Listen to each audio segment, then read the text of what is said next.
Welcome to Hurrdat Sports Radio. Butler on him tight. Step back three for Lulla. Got it to fall again. Doncic with 35 points gives the Mavs a 5-point lead with 2:20 to go. Kobe up a high screen from Boots. Poked loose by Kuminga. Kobe runs it down in the near sideline. From backcourt to forecourt. Kobe top the key. Left side Boots. 3-ball rainbow. Got it. Tied at 114. Boswell will do the inbounding, get it to Love in the right corner. Jumper for three is good. Oh my, Caleb Love with a pretty three. He's got 17 points, and the Wildcats lead by 22. Timeout, Bruins. Warren Johnson angles left to the rim, stripped by Clough, picked up by Breidenbach, passes out to Wood, into the corner, Johnson for three. Wow, what a shot by Warren Johnson. He's got 18, tipped around, and the Huskies come into Pullman and take the 299th meeting in the Boeing Apple Cup Series. Washington wins the regular season finale and the final Pac-12 tangle between the two. Good morning. Welcome into Hurrdat Sports Radio, AM 590, ESPN Omaha, ESPN Tri-Cities. We're live on Twitter, Facebook, and YouTube. That's DB. I'm Ravi Lulla. We are happy to be here with you on a Friday. Well, no, I don't know how happy DB is. No, I'm good. You good? Yeah, it's gonna be a long day.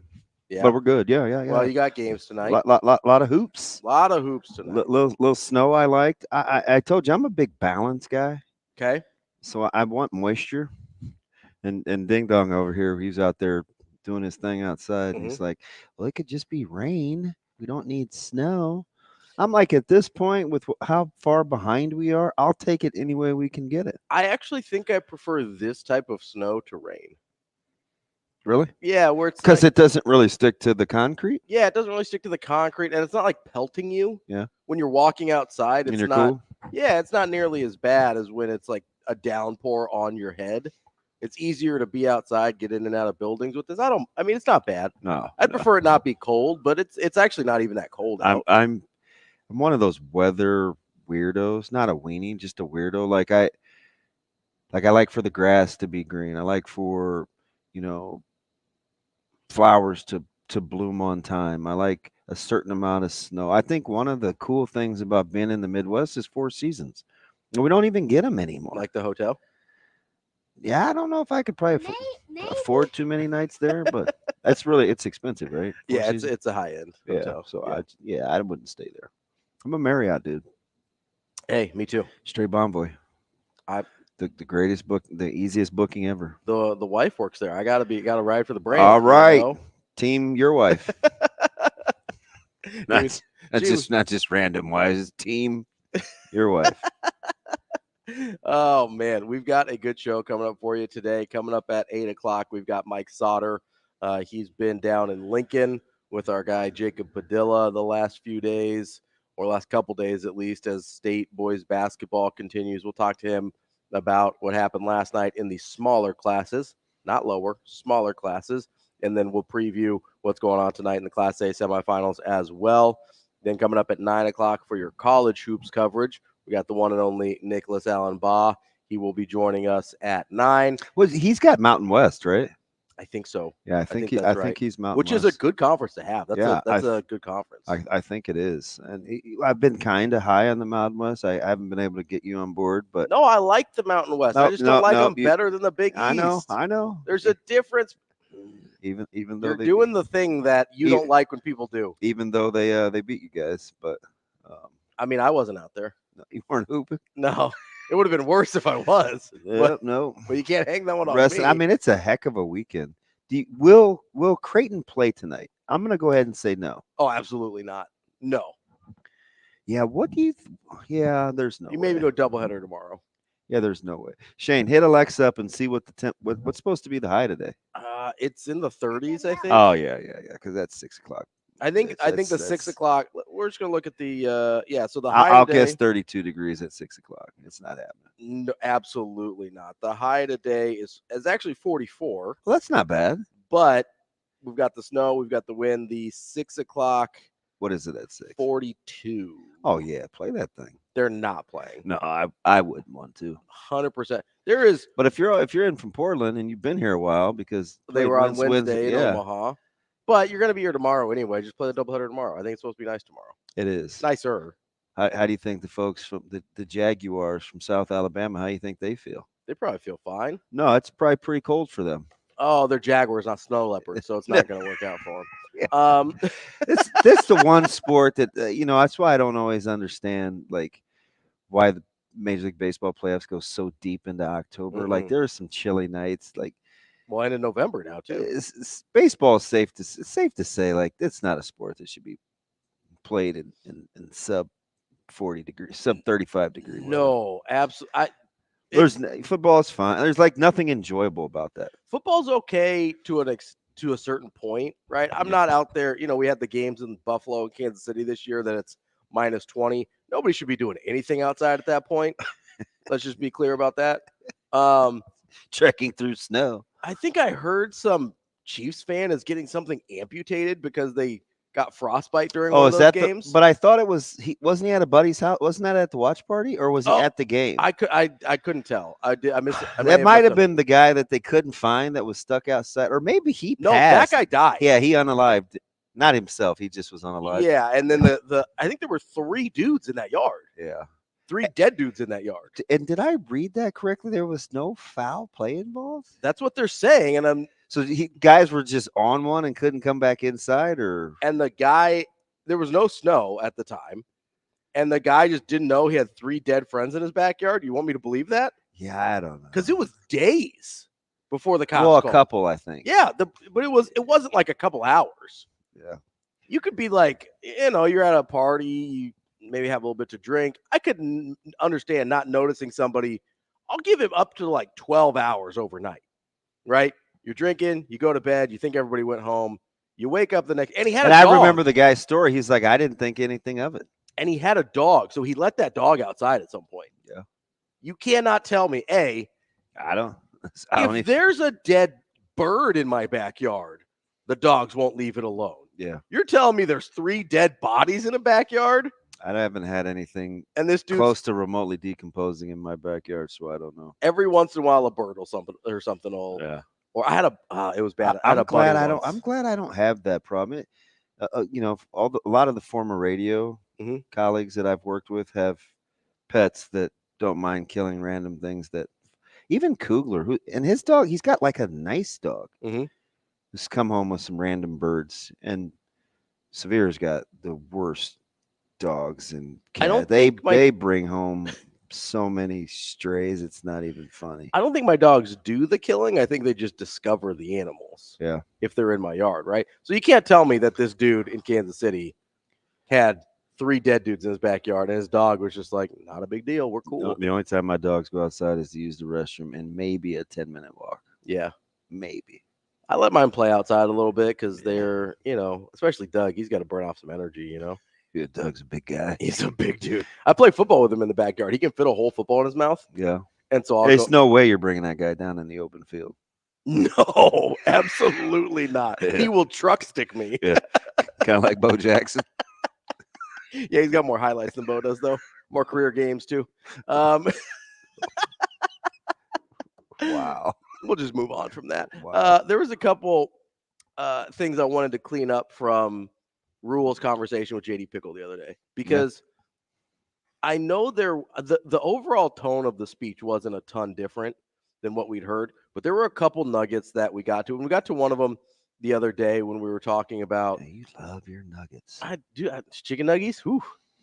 Well, we've I'll let you finish, but we've gone through a lot of different brands. We finally found chicken nuggies. We finally found the jackpot. We have 2.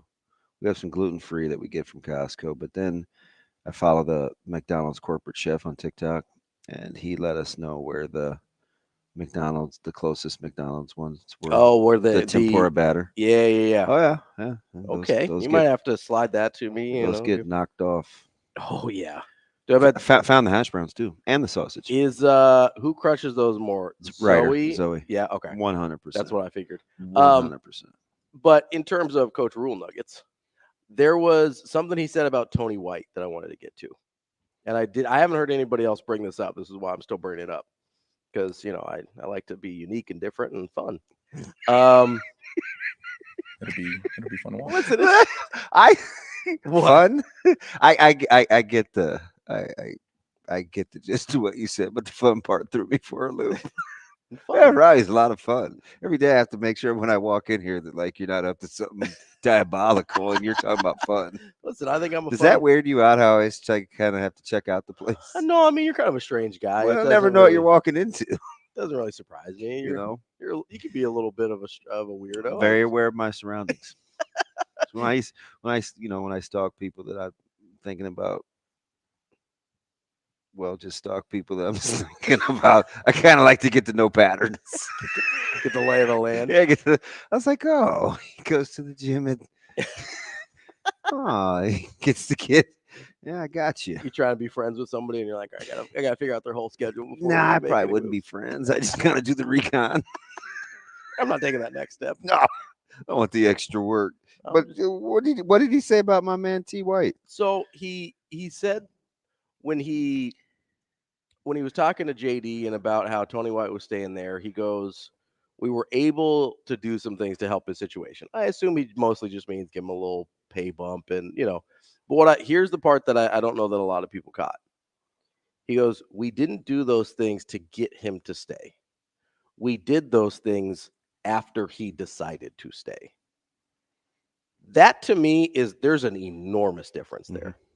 It's kind of, what it reminded me of instantly was the Dominic Raiola situation, where a lot of people on the front end are like, Dom, okay, Dom, the O-line coach, Donnie, sorry, yeah, okay. Yep, that's my bad. There's a lot of D names in that family. Yeah. Don't forget about Dayton. Donnie. Yeah. It reminded me of the situation where, he gets retained and they're like, they're just trying to get an in with Dylan and with Dom, and trying to keep it in the family, whatever. And then before they had any idea that Dylan was back on the table, they go, we like this guy. We're going to reward him. He's going to get a pay bump. They took care of Donnie because of Donnie, right? They didn't give him the pay bump to get him to stay so that they could be like, hey, look how good we took care of your family, Dylan. You should come over here. They didn't do it because they thought Dylan was still on the table. They did it because he earned it and he deserved it. And he did a good job for them this year. Tony White, it's a little bit different situation, obviously. But I kind of liked the fact that it was, no, we're not going to entice you to stay with money or with whatever the improving his situation was. I'm assuming money, right? It was, hey, this is why we think you should be here. If you want to go take that job, we're going to support you. You heard Coach Rule say, hey, I'll make the calls. He did make the calls. Talked to UCLA, thought they were crazy for not hiring him. But once he decided to stay, they're like, hey, we're going to reward you because you're our guy. Yeah, I agree. I think he's like that even with, I don't know everybody's situation, but I imagine he's like that. He had a couple of guys that wanted to come back that could have left. Mm-hmm. And those players didn't even remotely bring up NIL. Nothing. And I think he felt like that was pretty cool, right? Like when he's talking to guys that he's recruiting and he's out and he's like, this is just the environment that we're trying to create, and such and such and such and such. They didn't ask for a thing, right? They like where they're at now. And then he slid this in. He goes, now we're going to take care of them. Yes. So that's what made, when you started saying that, like that made me think, and maybe that's how and that's pretty cool, right? I like that about his character set, because I think ultimately, like if you want some long-term sustainability or you want somebody to value you for you, help me make an informed decision. If it works out in your favor, cool. If it doesn't, and you're supporting me, like you're for me, then you'll be happy for me. Mm-hmm. But if I'm on, like, if I stick around and I show some loyalty, take care of me, but at least make me earn it and let me know you want me around. Like, that's cool. Those are the kinds, because there's just my opinion. My experience is those are the kinds of people that like they'll go to work for you. Well, and even if they leave, I fully expect Tony White to leave within the next year or two. Yeah, I don't know. I mean, I hope he doesn't. He's terrific at what he does. I know you've got a personal stake in not wanting him to go. But I mean, okay, so let's 3 years tops, right? This man is destined to be a head coach at some point. Is that fair? Yeah. I think if he wants to, I think that is that's what he wants. If that's what he wants, that is definitely on the table for him sooner, probably rather than later.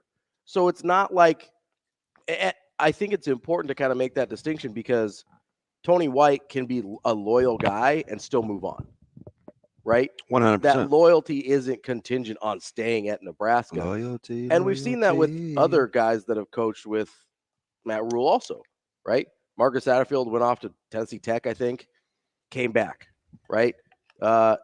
Jeff Nixon, I bet, is still a Matt Rule guy. Mm-hmm. We just saw it with Glenn Thomas. Oh, yeah, for sure. Nixon is his guy. Right, that's what I mean. Yeah, but he hasn't coached with him since Baylor. Yeah. Right? Glenn Thomas was doing his thing in the NFL, came back, still a Matt Rule guy, right? When you are loyal to more than the paycheck, then you can move on and leave and do what's best for you, whether you're a player, whether you're a fellow coach, and still have that relationship for, basically the rest of your life. Yeah, right? and listen, I'm not saying, I know sometimes when people hear me talk about like Coach Rule or the staff or something, it's like there's no downsides, right? I just don't know of a ton, but I'm sure as humans, like Sure. they Nobody's have their faults. But for me, in like my experience is it's just hard to not want to see them do well. Mhm. I don't care if you're a Nebraska fan or not. Like if you're just around them as people, it's not like you're going to leave the conversation and be like, I don't like that guy. Mm-hmm. And there's people like that. Even Coop, who doesn't give you a ton, Mhm. like you kind of root for him because you just know what he's about, Mhm. right? It's like, so I don't know. Yeah. Yeah, Coach. So I think that I think it matters because we're always talking about like modeled behavior. Mhm. Like if you don't undersell just being good people. I had this conversation yesterday with DJ, just like the varying degrees of difficulty of just being kind. Mhm. Like overall, you wouldn't think it would be that hard, but when you are, it's easy for people to gravitate towards. For sure. He was mainly talking about love. It's like, gosh, when you're authentic, it's just like it's a natural magnet. Mhm. And knowing that, you kind of sometimes wonder why it's so hard for people to do. Oh, I 100% know why it's so hard for people to do. Okay, do tell, because you'd be solving the human. It's a complex fear. Because I have a very distinct point in my life where I was not a genuine person, and then within 6 months, that I became who I really am. Yeah, I understand. I know that right all too well. So, and it's at 30 years old, got divorced, was in counseling for 6 months, and came out of that realizing the only way for me to be happy in my life was to be who I truly am and be okay that some people weren't going to be about it. But you know what's interesting? It seems like the more people are like that, the more people are okay. It is. Right? That's the great irony of it all, because there's this huge fear, right? And that's, I said I know why people do it. This is why I did it. I assume it's pretty similar for everybody. I was terrified that people wouldn't like who I really was. But what it really is I was terrified I wasn't good enough. The real me wasn't good enough for anyone else. That's what the fear is, right? And so when I realized that, and I'll give my counselor, shout out Ukiah. I don't know if he still listens or not, but he used to. But he said, hey, if you're not yourself, the people you think like you don't actually like you anyway, because you've never given that opportunity. Mm-hmm. And I had never realized that before. Yeah, and it's interesting because I remember when he was talking about kind of generally speaking about the job and what it entails and being an ambassador of the state and those that have come before him. And he kind of had this reverence and respect. And he'd always talk about like how he felt like he was just going to be his own person, right? Whether he was in public, hey, if I want to go have a ginger ale, I'm going to have a ginger ale. If I want to have a Coors Light, I'm going to have a Coors Light. If I want to hang out with this person and they've been vilified in this arena, or if I'm going to do that. Like he goes, I want to figure this out for myself. And I think over time, I think that's kind of what people are drawn towards. They are. Right? It's like Because I don't think I'm a terribly like charming or magnetic person, but the number of people that have been like drawn to me since I made that change in my life, and that's not to say I'm like an overly popular whatever, but the number of like the way my life has changed since I started being just who I am and not really apologizing for it. Listen, there's times I have to apologize because I mess up. That's a different thing. yeah, yeah. And that's where I think I always tell people like the best apology though is change behavior. it is, right? Yeah. Sorry about that. Like, but I think people a lot of times will be like, "Oh, this is just who I am," as an excuse to be an a-hole. Yeah. Right? So there's a difference. Well, yeah, for sure. There's a difference between unapologetically being who you are and never apologizing. Yeah. So have you ever heard like the players like they'll be pulled off to the side or something like that, and like, oh man, he's a real one. Mm-hmm. Like you don't even know what that means, but you know what it means. 100%. It right? means absolutely nothing and everything at the same time. Right? It's like, oh, he's a real one, and it's just like, or like, I'll ride with that dude. Yeah. Whatever, however. Yeah. However you say it. For sure. And it all comes down to it kind of comes back to the if we die thing. You have to be okay with the outcome that you're not going to be for some people, and that's okay.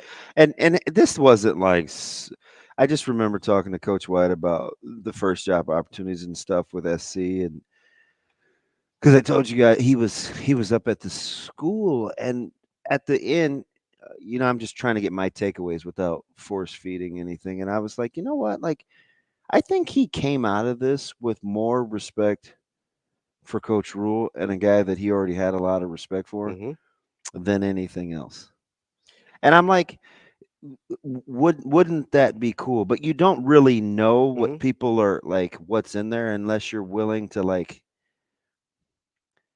ask some uncomfortable questions. Yeah, you have to kind of put yourself out there. Yeah. Right? Like I used our boss. Him stretching me and me being willing to like openly invest in him like changes the dynamics of the relationship. For sure. Right? Somebody just asked me about him the other day. Right?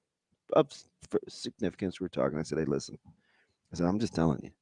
Like, the dude is for people being positive. Like, he genuinely wants to see you succeed. He wants to see people win. Yeah, like, you know what I mean? And so I like, and I felt comfortable. Like, come back and see me if this is not true. Now, this is what I believe to be true. This is my, but so far, like, because it's kind of hard to get in there at first, and you're a little afraid because he's super smart, and it's just like he can be a little intimidating.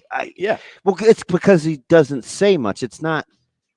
Yeah, I don't think he does. You know what I mean? It's not like he looks at me, but like, and so my point in saying that is with T. White and Coach Rule, I think you don't really know the genuine I'm for you, the brother, because we all talk about brotherhood and these cultures, and you don't really know until you make yourself vulnerable. It's the making yourself vulnerable that's the hard part. And there's some magic in there for some other people. And it's vulnerable from the Coach Rule side as well, to put himself out there and be like, hey, this might not be what's best for me. I like that you picked that out, Ravi, because I think that's the one way Nebraska can combat the Portland NIL. Make it a place where people want to be. Absolutely. More Hurrdat Sports Radio coming up next. We will be back.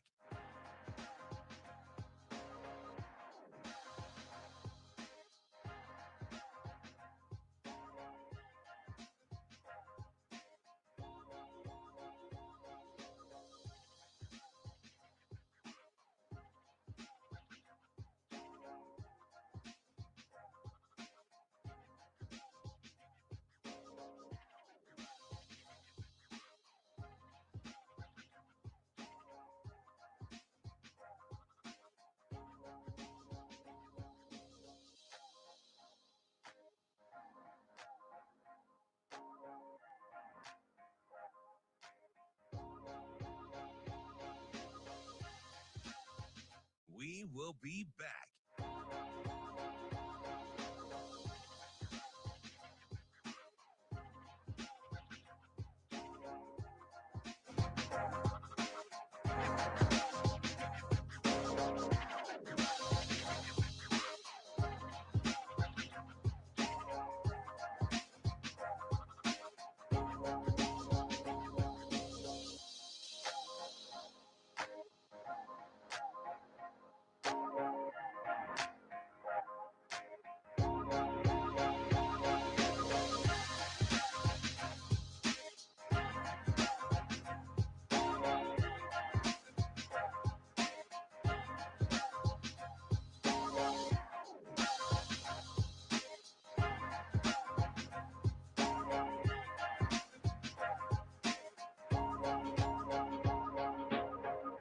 We will be back.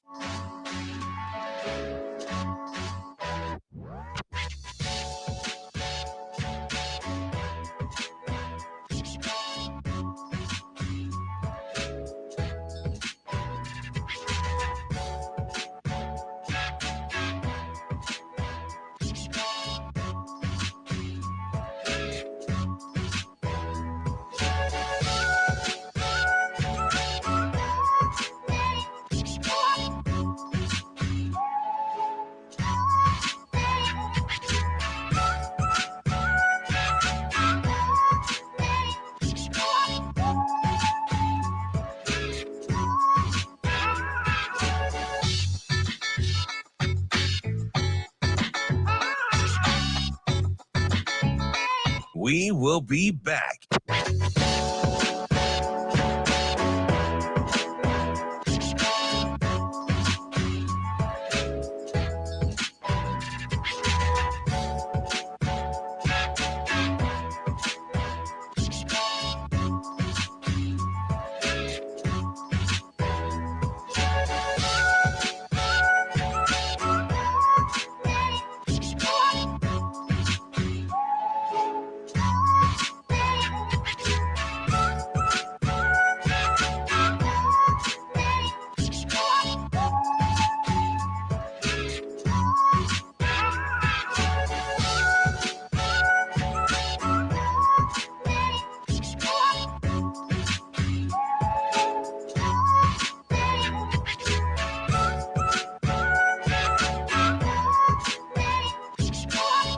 We will be back.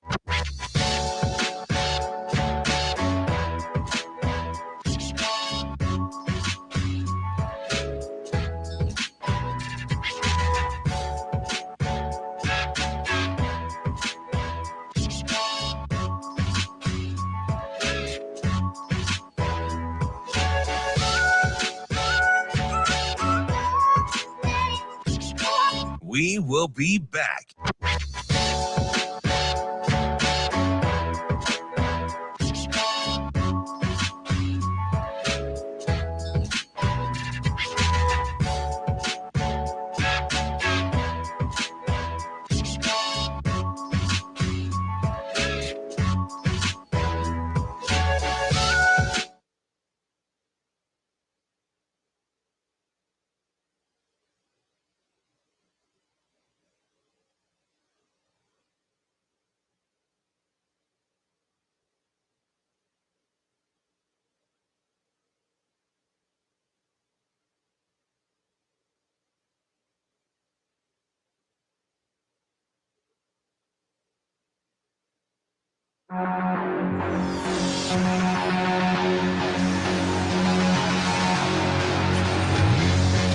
You're listening to Hurrdat Sports Radio.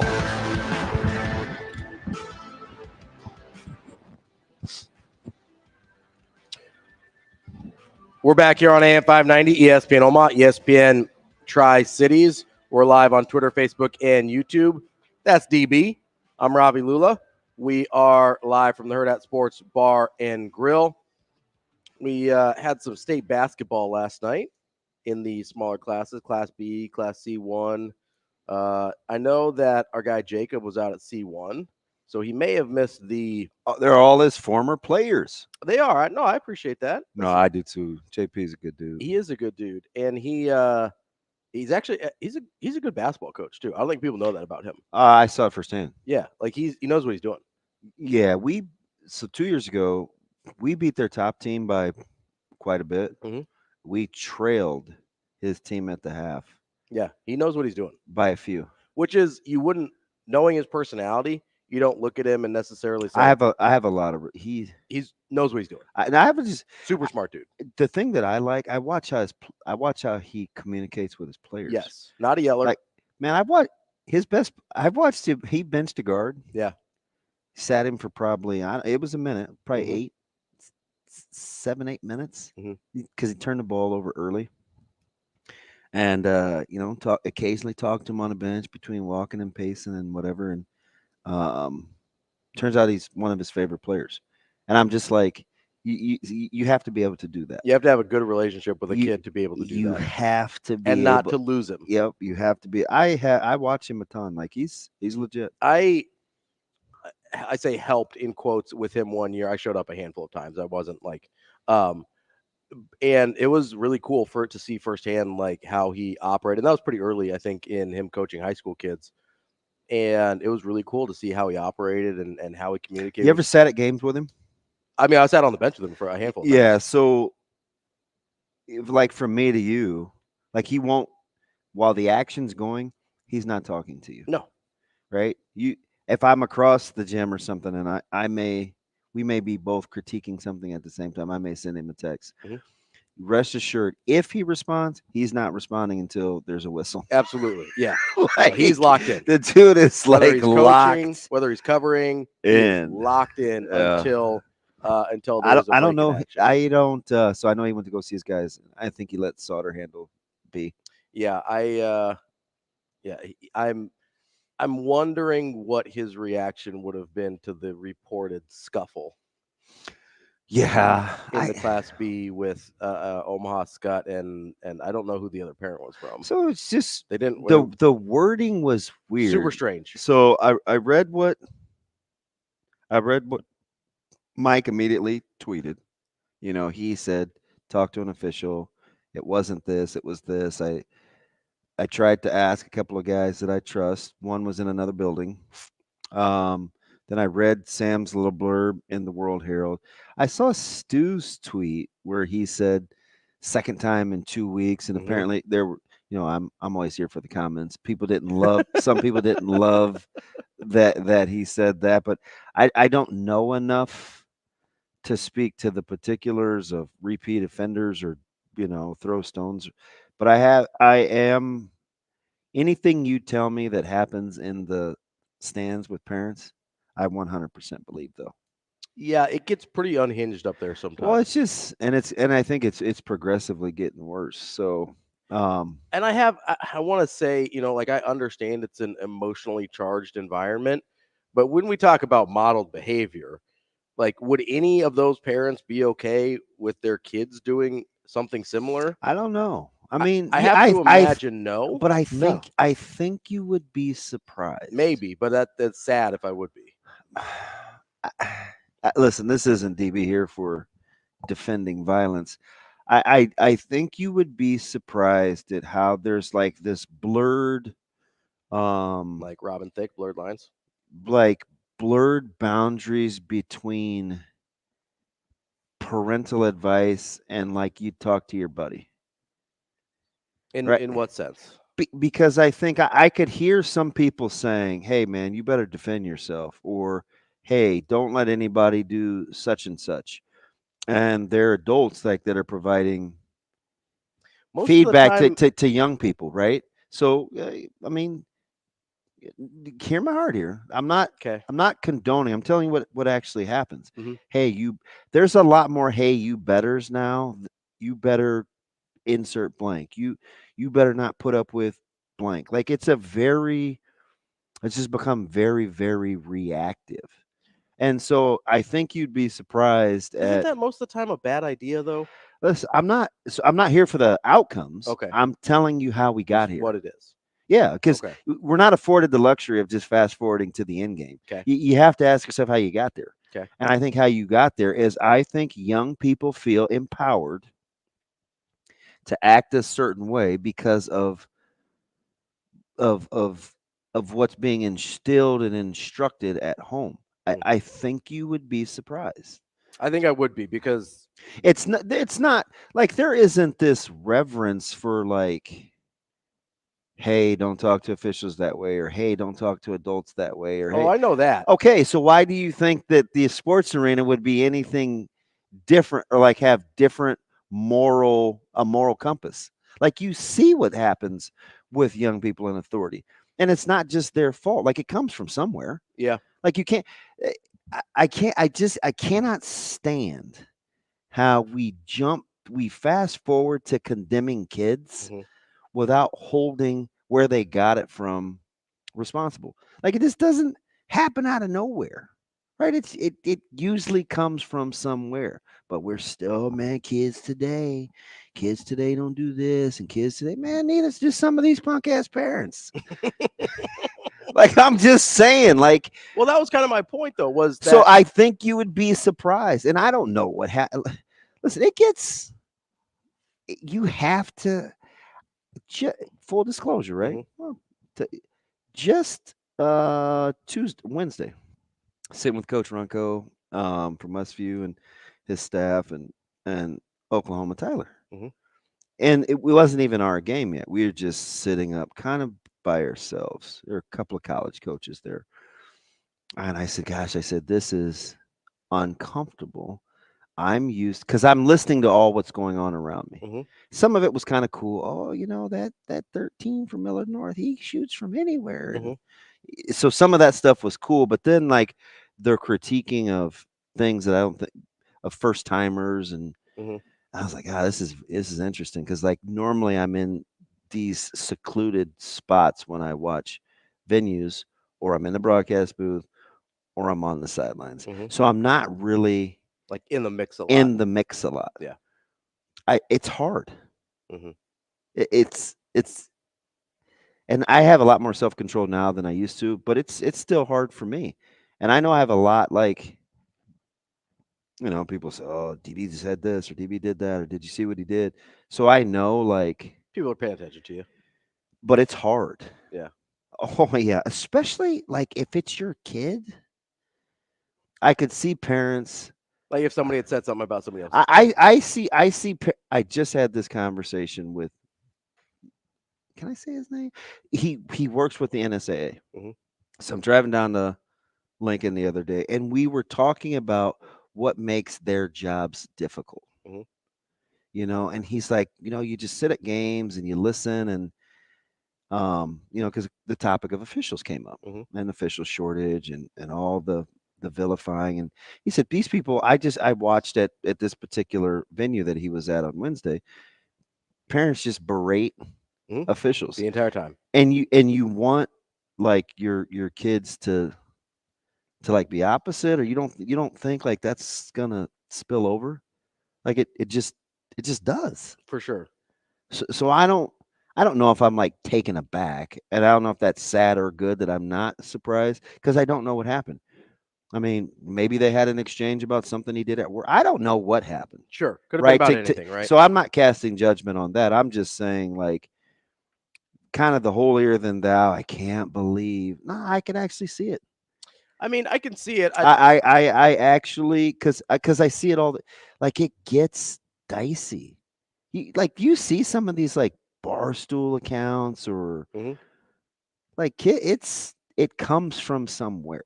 No, I get that. I still feel comfortable condemning, like, putting hands on people. No, I'm with you. I'm with you. I don't really care how we got there. No, I'm with you. I am totally with you on the right and wrong. But right. How we got there, you can't really. At least I don't love throwing stones without trying to arrive at a solution. That's fair. Right? My solution is, hey, be better. I didn't see it, so I don't know. I don't really think I need to see it to say, hey, don't get fined at high school games. All right? See, I think yes, but I kind of think that's a lazy take. It might be a lazy take. That means it's wrong. No. I'm not Michael Brunts over here being a lazy voter. There you see? Fight! We'll wrap up hour number 1 coming up next on Hurrdat Sports Radio. We will be back.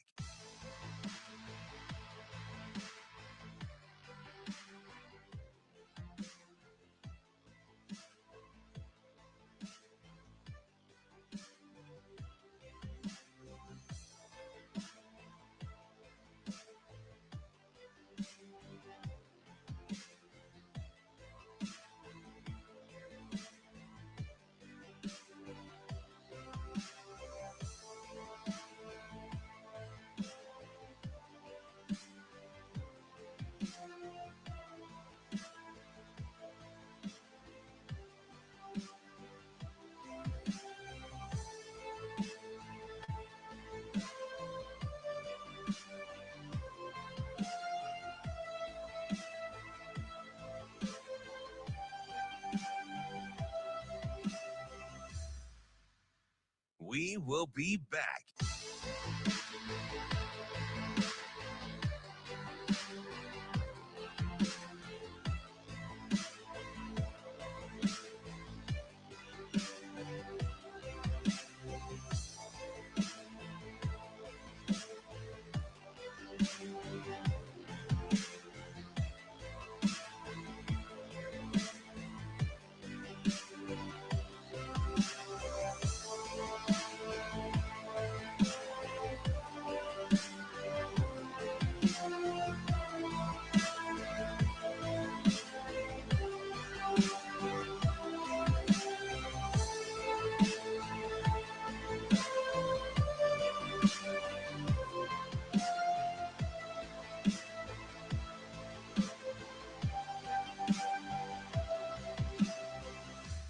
We will be back.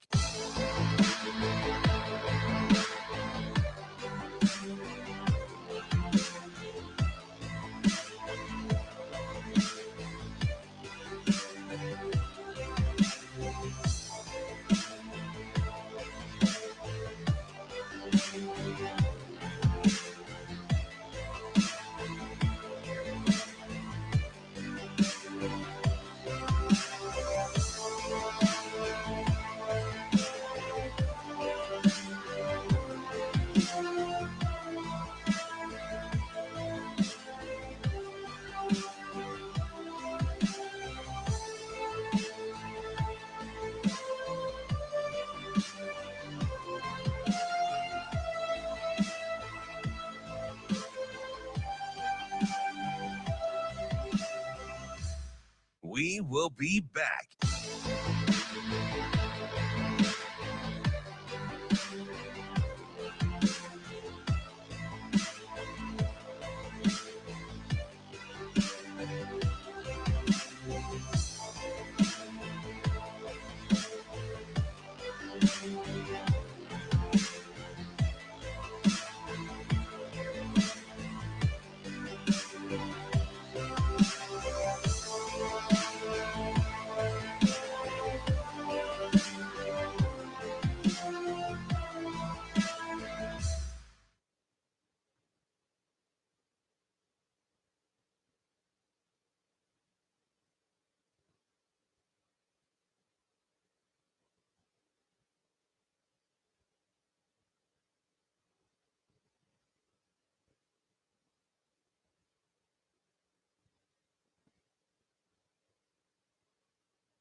You're listening to Hurrdat Sports Radio.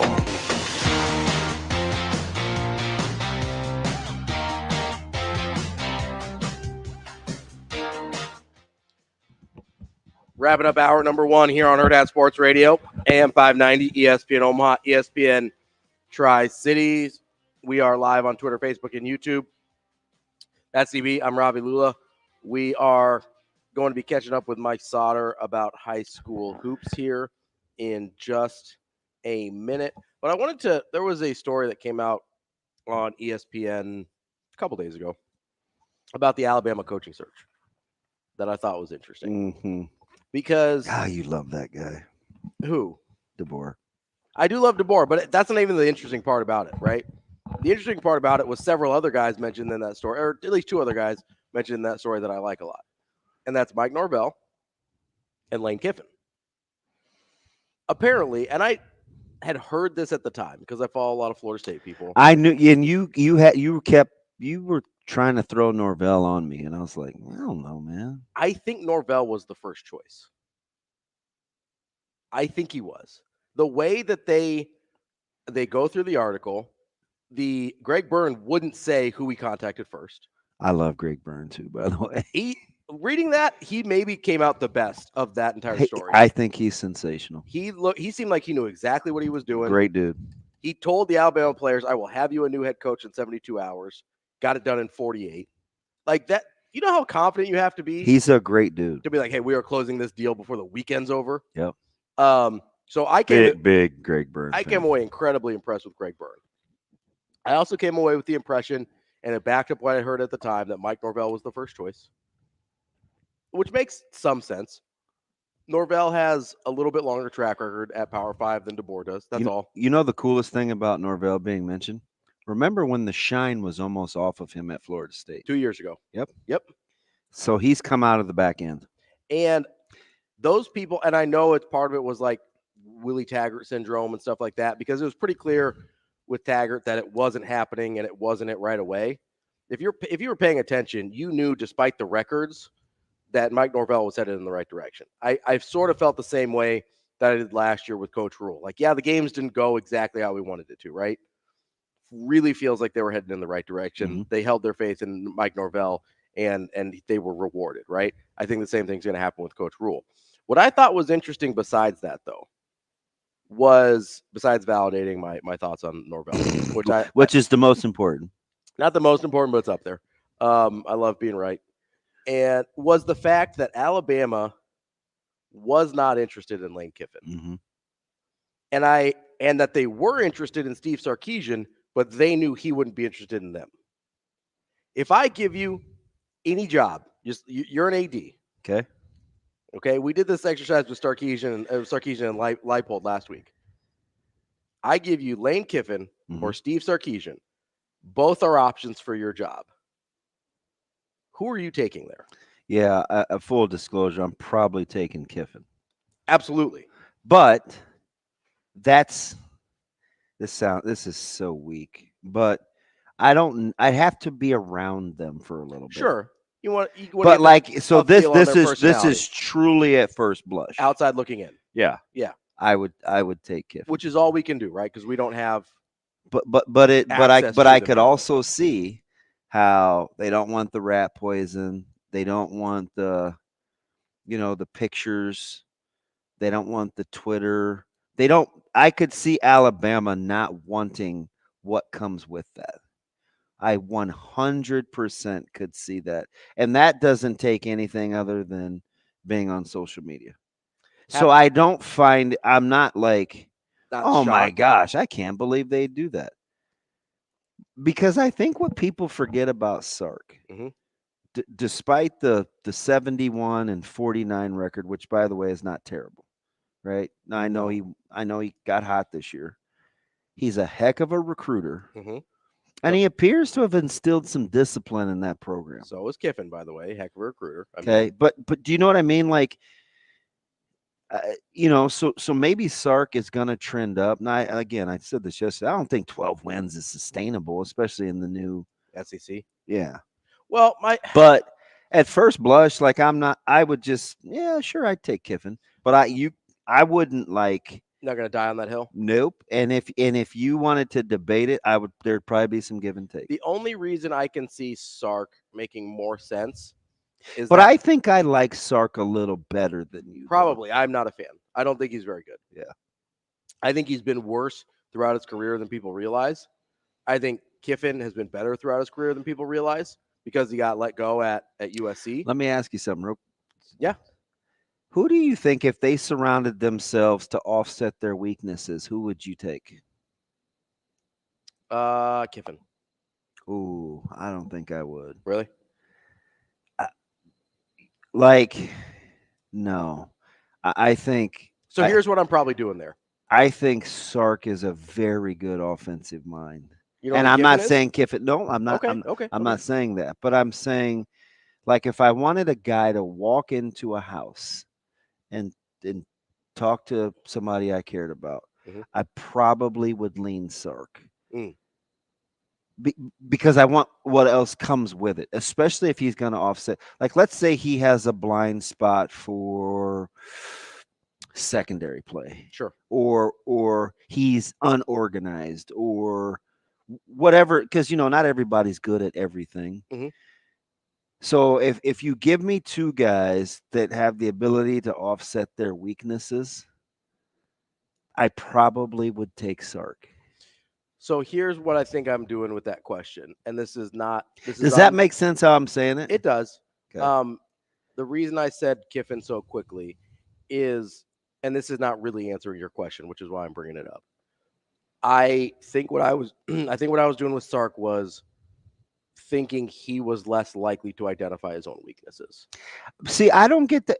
So you're talking about a guy who had a really rocky marriage. Mm-hmm. You're talking about a guy that suffered from alcoholism. Mm-hmm. That unto itself causes or can be a catalyst for a certain amount of self-awareness. I agree. Right? Because you have to.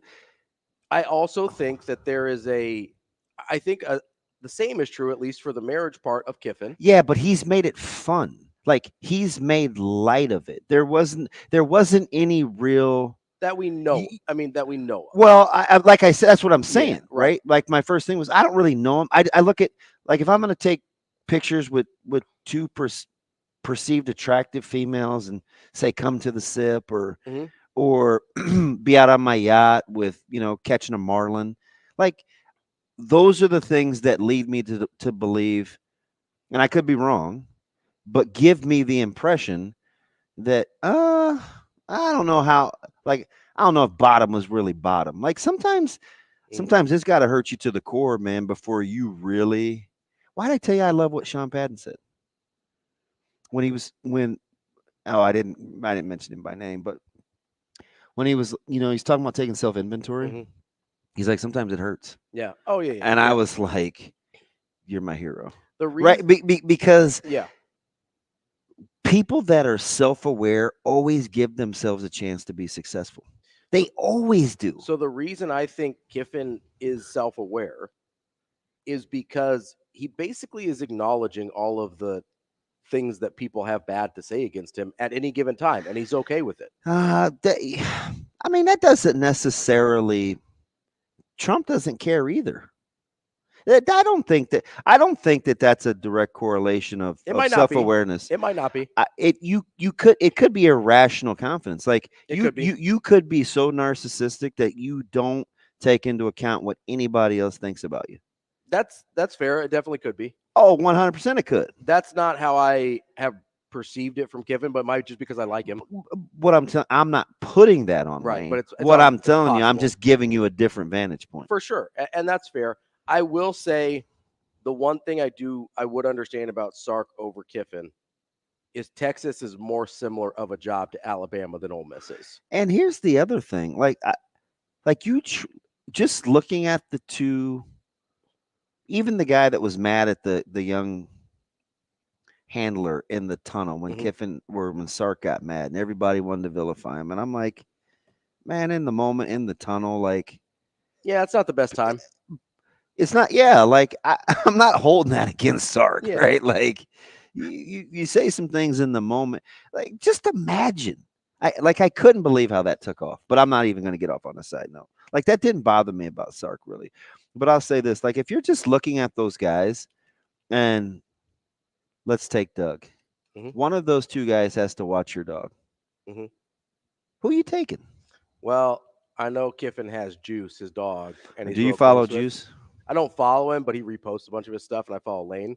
So I see him handle a dog, and I'm like, okay, he's, whatever. So that part is hard to say with his dog. Now you're asking who I want to babysit a kid.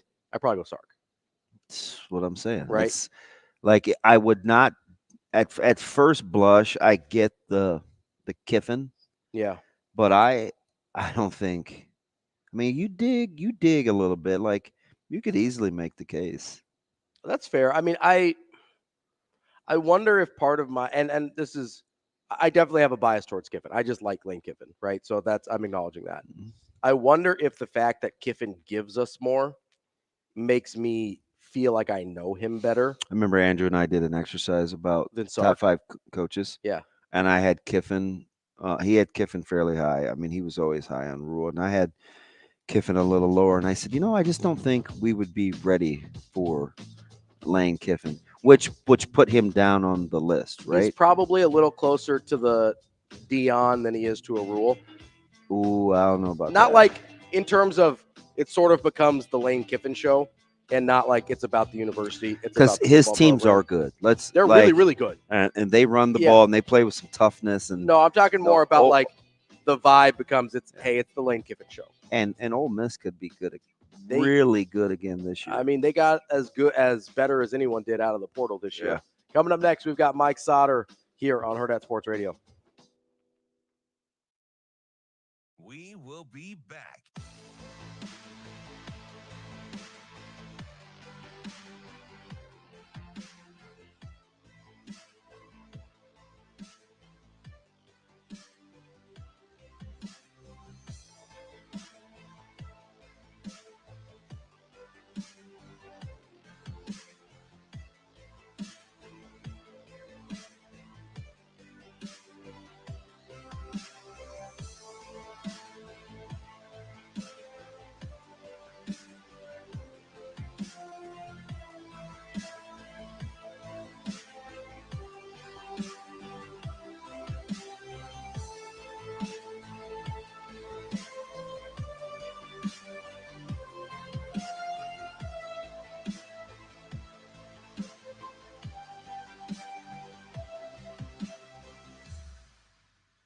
We will be back.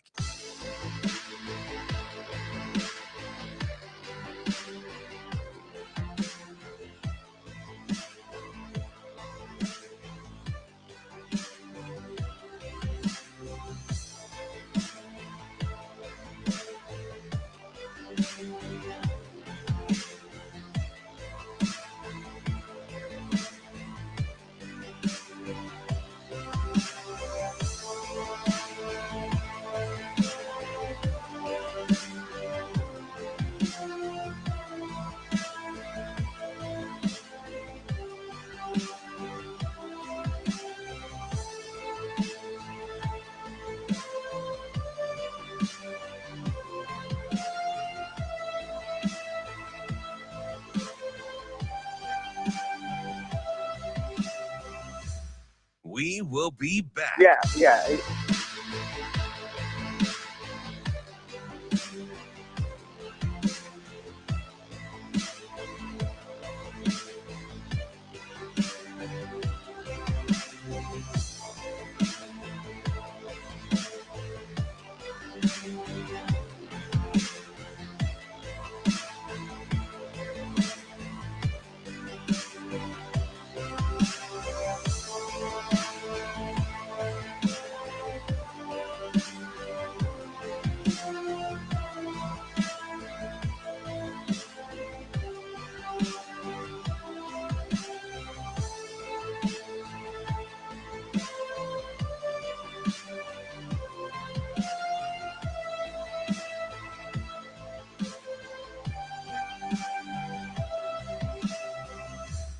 We will be back. With arms wide open. With arms wide open.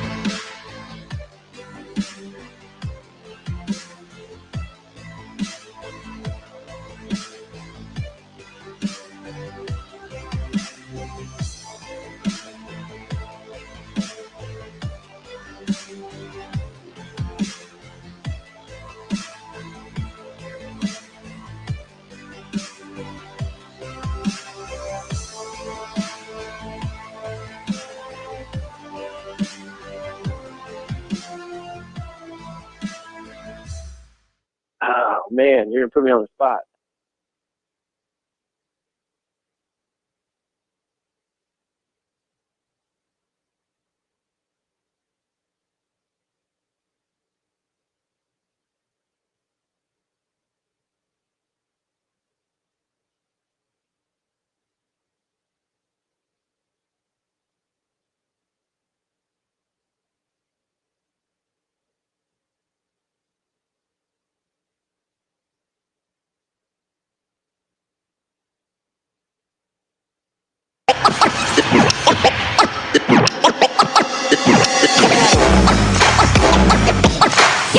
You're listening to Hurrdat Sports Radio.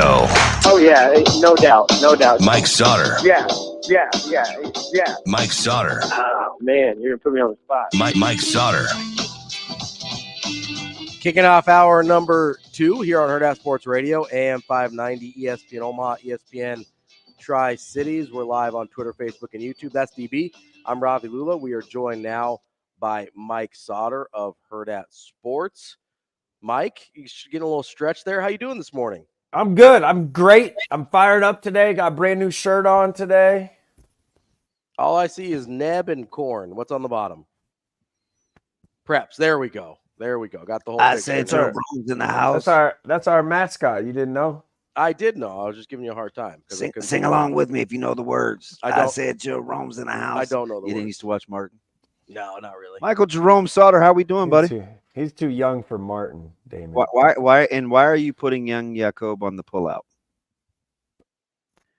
There's only two options. I ain't sleeping on them.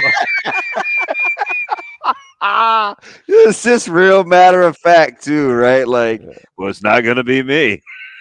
Yeah, I don't know if you knew that, but that ain't happening. So how are things, man? Are you like locked in?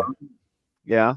Yeah, I'm good. I was a lot disappointed yesterday. Why? What happened? Just fan behavior stuff, right? It was a lot. Okay. Robbie, outside of the fists being thrown, it was still a lot. Like there were like 8th graders in the front row of like the parent section last night that were like F everything the whole game. I told you. So listen, I just got to take a second. Okay. So Ravi was asking me these questions about what happened with the reports with Scott, and I said, I said I don't know what happened. I said I'm just telling you, like, we're so quick to like be upset with kids, and kids do this, and kids say that, and kids 8th graders use the F word. Like that comes from somewhere, right? It's allowed somewhere, like. And I told him, I said, I'm not condoning the behavior. I'm not. But don't think just because it's parents or adults that like it's some sort of set aside or more disappointing. Like it's kind of becoming what it is, unfortunately, in some of these arenas. Yeah. I mean, listen, if you've ever had a conversation with me outside of publicly like this, you know that I can curse and do a lot, right? But I'm not screaming that at other people, referees, players, other adults. Like that's not, it's just part of my like lexicon, how I talk, I guess. It is totally unacceptable for what I heard last night sitting 4 feet behind me for an entire game. Yeah, and they're on your back too. Yeah, it was. That's why I don't go. I don't know why you like that spot. It was like F you, Baldy, F you, not just at me, right? It was like at the referees. Ball guys unite. Yeah, I mean, I don't, whatever. Like people talk about me, they can. I do not care. Like the worst part is it goes back to this, right? Like we're so, like you said, Damon, we're so quick to judge kids and their behavior and the entitlement, and they always need to be getting a medal or a ribbon, or they're always wanting something. No, it's not kids. It's you parents that want the 7th place ribbon so you can post it on your damn Facebook, like, or Instagram or whatever. Like, it's your fault. You're the problem. Like, kids are kids. They learn it from somewhere. I'm sorry. Like, it is so bad. It is so bad. How bad does it have to get where 2 grown men throw punches in the stands at each other because people can't stop yelling F whatever at officials or players or whatever it may be around kids? How bad is it? That's horrible. Like, it is absolutely unacceptable. There's no question about it. And I frankly said so, like, privately when I was sort of like, hey, wish you wouldn't have said anything publicly or whatever about this. I said, no, screw that. Like, the behavior's got to change. And the only way to make it change is to embarrass people for their behavior. Now, we kind of differ on that. Mike Sautter here for public shaming. I'm not going to, the methodology is what it is, but I get what you want the desired outcome to be. But, okay, my voice, right? Like, I'll use my voice for that change for sure, because I believe strongly in it.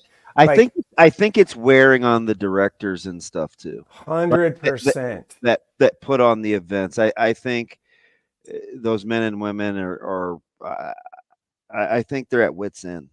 Yeah, I really do. And it's, the respect the ref campaigns and all the things that people do. Like, man, like, save that. No one cares about that. Like, no one's paying attention to that. Clearly, all you got to do is open your ears. And listen, and two things can be true at once, right? Like, right.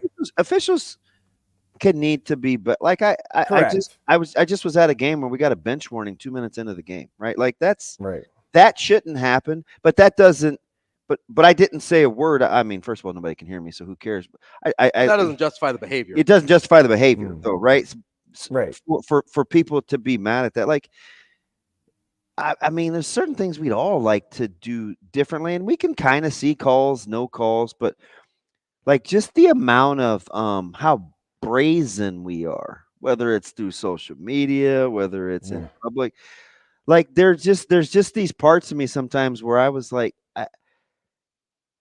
I would like consequences is maybe too strong a word, but I think people do it because they think they can. You know what I mean? Mm-hmm. Yeah, they get away with it. Right word. Because they feel like there's no consequences for their actions.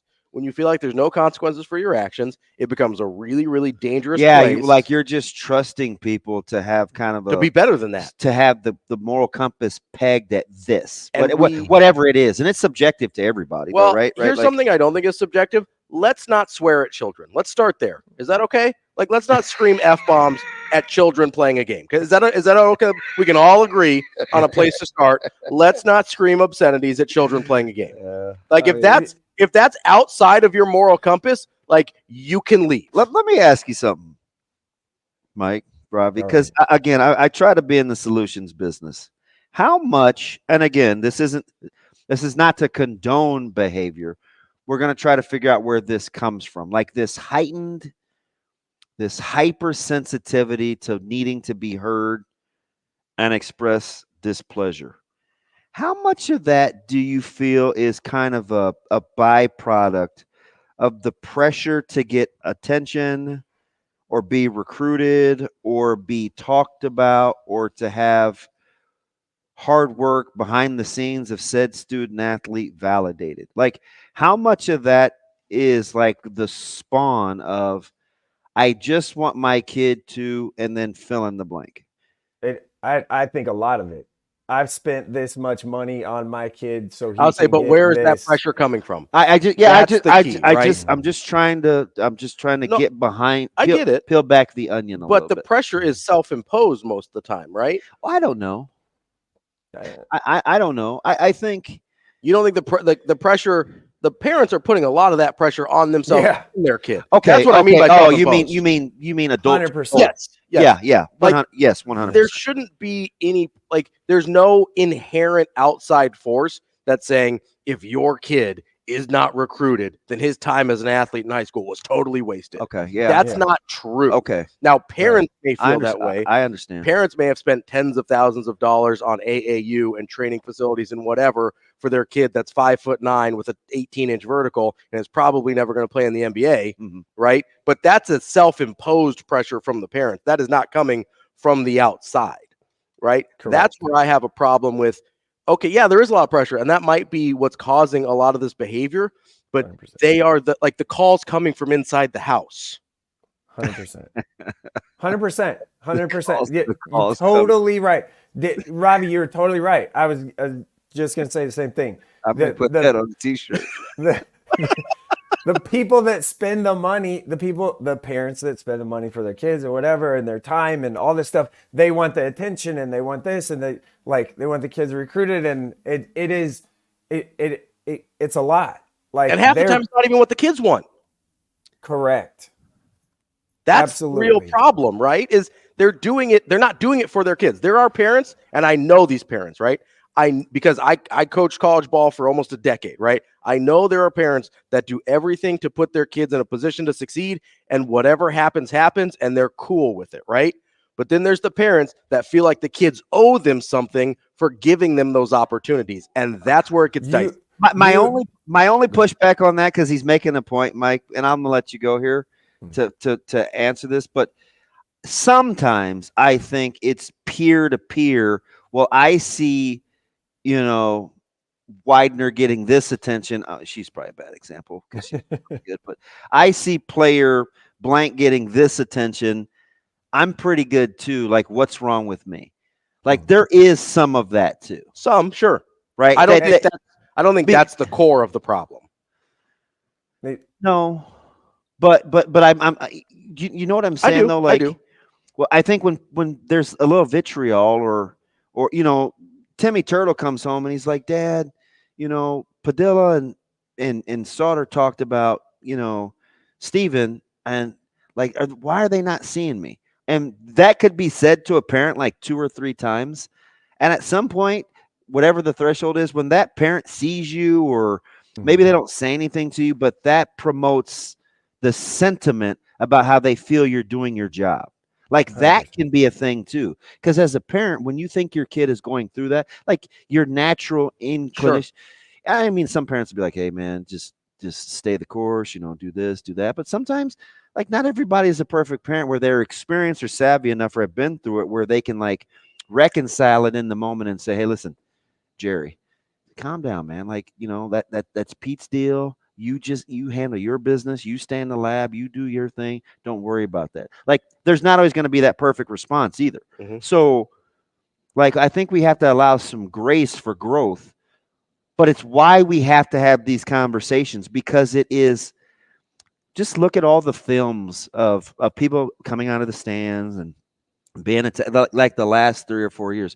We were in Wichita 5 years ago, and I watched Dan Eaton get tackled, right? Like, I mean, it's like, so this has kind of been brewing. It's escalating. It's kind of been brewing, but I think you have to get to what some of the cores of the issues are, so you can be preventative and not proactive.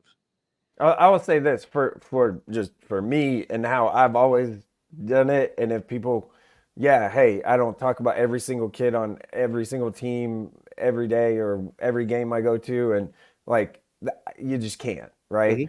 So how I go about doing things when it comes to basketball, you will notice whoever the leading scorer is per quarter, if I'm live tweeting a game, that's who gets mentioned. And 9 times out of 10, I would say probably more like 99.999% of the time, at the end of the game, it is, if you scored in double figures, I mention you. Like, that's the like threshold. So it's not like there's an actual reason for it. It's not just like, oh yeah, I don't like that kid, I'm not going to talk about him. No, like it isn't anything of that. So that's just my way of doing things and my general rule about doing things. But it comes from home. Like, let's be honest. I sat there I'm guilty of it a little bit too. I sat there in my 7-year-old YMCA game, sitting in the corner, and I'm just like, oh my gosh, like talking under my breath about like, but it's not, and it's more of like my kids play. It is, I'm disappointed in like, geez, she can't catch a basketball right now. Oh, like it's a little frustrating. I'm just because of what I do, obviously in public figure, whatever that may be, I will never like stand up and yell and cuss at a ref and stuff like that. That just, if I'm ever that, I'll just retire from being in public eye 100%. One thing that I can say though is, if you notice inside of Pinnacle Bank Arena, you know who can't hear you cussing at them or yelling obscenities or whatever it may be? The players. The players and the referees and the coaches. They cannot hear you. Like, if you are 15 rows up or 10 or even 3, they probably can't hear you. It's kind of a long ways away. No one can hear you, but everyone can see you. Everyone can see you. Let me ask you. No one can hear you, though. No one can hear you. Let's help. Let's continue to try to help parents here for a second. So my guy T-Mac, he brings up something interesting. And he says the cost for youth sports continues to rise, and the expectations for parents continue to rise with it. He says when you're on bigger stages, is it basically okay to have a certain expectation level? You know what I mean? No. No? No, because they're still children. I don't know. I don't know, Ravi. I don't know about that. Yeah, I'm kind of with Damon here. Like, if your kid makes a certain travel team or summer team or whatever it may be, there's a certain level of expectation that the coaching is going to be different. And he's using track. He's using like regionals and nationals. Okay, track, you're talking right? about okay. We were talking about different things. You're talking about you expect if you're paying a certain amount, you expect the level of coaching. Like if we're in Fayetteville and there's a $45 fee, and it's not weekend, it's by the day. That's ridiculous, by the way. Yeah. Remember that? That's so you expect the officiating. So to be at a certain level. Do I think the officiating should be at a certain? That's fair. Yes. Okay. I thought you were saying, okay, if I pay this amount of money, I should be able to expect this from my kid or from other kids. And that I don't think is true. If you want to say, hey, I'm paying X amount of money, I expect a certain amount of expertise from the coach, fair. Or I'm paying this amount of money for a tournament, I expect a certain level from the referees, fair. But you still have the issue of how you deal with it if those expectations are not met. So, Mike, I'm curious, though. I mean, we saw some great, like DC West and Auburn go down to the wire. Ogallala gets it to 4 before Wahoo pulls. Like, there were some games yesterday, but in your deal, like your takeaway from yesterday was you're disappointed in people. Right. It was on. I couldn't believe, like, Sam tweeted it from the World Herald, and I was like, this must have really been a thing. It was a thing. Was it? Like, oh yeah. Yeah. Okay. Like I'm ignorant. Which stinks. It stinks because it overshadowed think about this. There were good games yesterday. There were several. And it overshadows the entire day of everything that happened. Not only that, in that particular game, George Zebo had a career-high 19 points and had 8 straight in the fourth quarter to lead his team to coming back after being down 9 points in the fourth quarter. That's what people should be talking about. But here we are. We spent 18 minutes, 17 minutes talking about everything but what happened on the court, like the actual game. That's because you were taken aback. I know, but and it's not your fault. It's not my fault. It's not Ravi's fault that's what we had to talk about. But that's what we should have talked about for 17 minutes. 100%. Like today, we should have talked about it. It was a big deal. Like if the superintendent, this isn't isolated. This is a growing problem. Yeah. If the superintendent or president or whatever has to issue a statement, that's a big deal.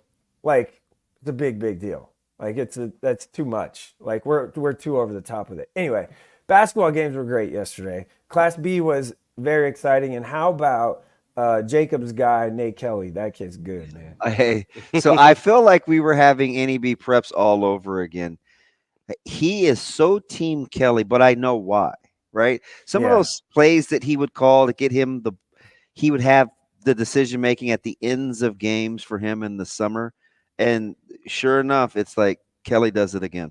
Right. Yeah. I mean, he was great. And if you looked at warm-ups, you'd be like, Scottswood, no way, man. Like, they're small, they ain't got no size, none of that. And then they're good. Like, they got some good they got some good players. B will be pretty interesting. You know, the first time Crete and Scott played, it was like a 7-point game. It was close. And that was Crete fully healthy, and they're not now.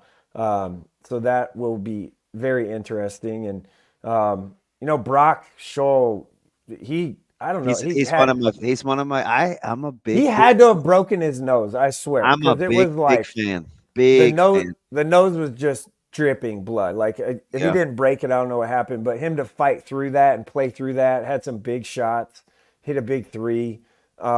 He's been killing it. He's And been he's playing. getting some help. He's getting some help too, seeing the floor. Like he's pretty skilled passing the basketball yesterday too. Right. Kyle Cannon had a big shot. If they can get outside shooting, perimeter shooting from their guards at Scott, like watch out, right? Like it's something pretty good. Now they're old, they're strong, they're big, all those things. Like they're extremely well coached. I'm Team Siskey all the way. Have been for a while since he's been in Scottsbluff. But my dark horse was eliminated yesterday. Now this was before I saw the draws, so I didn't know DC West was gonna have Auburn. But I was like, I really like, and I'm a little biased because I know some of the guys over there. But I'm like, I kind of like DC West. Brutal to see Auburn early, and again, another binder doing binder things. He was extra efficient yesterday. Mav is having a great year. Wish we would have, actually been able to see how great of a year if they would put their statistics in Max Press. But that's for something else. Hey, talk to Coach Weeks is your guy, man. So he is, man. that's a pig. You could pick up the phone and say, "Hey, Coach, man, I know you win a lot, but HBO, help a brother out." He ain't never doing that. That guy scout like. Coach Freund didn't like it either. I get it. Yeah, but back to the conversation we had at the beginning, you're not helping your kids. You're kind of hurting them if that's your job. Anyway, the Auburn Ashland Greenwood game will be like, talk about like a war. Like defensively, both teams are so good, like really good, very well coached. It'll probably be low scoring and everyone will talk about shot clocks and whatever. But hey, before we do that, let's maybe look at how good they are defensively, because both teams are extremely good defensively. And that one. And then the first one to this morning in an hour and 40 minutes is Wahoo Concordia. And that's a little bit different styles there. Glock continues to get to the free throw line, doesn't he? Yeah. And he's not missing many of those either. He was 8 and 9 yesterday. What happens tonight in our preview? Is it an inevitable clash of the perceived Titans, 1 versus 2? Hold on, Mike. Can you hang on? Can you come back in at the next break here? Not really. I got to get to the gym. All right, hurry up. You got 30 seconds. Go. Yeah. Bellevue West, Millard North. Obviously, that's what everyone wants to see. I don't know. Westside played pretty dang good, and I'm not sure Central defensively they can hang with them. And it was close with Bellevue West the last time they played. You could see one upset there. All right, that's Mike Sautter, Hurrdat Sports. Make sure you follow along on his Twitter and NEB Preps for all the coverage of state basketball. Jerome had to get going. He did have to get going. I was hoping we could have him for another segment. That's okay, though. We will have more Hurrdat Sports coming up next. We will be back.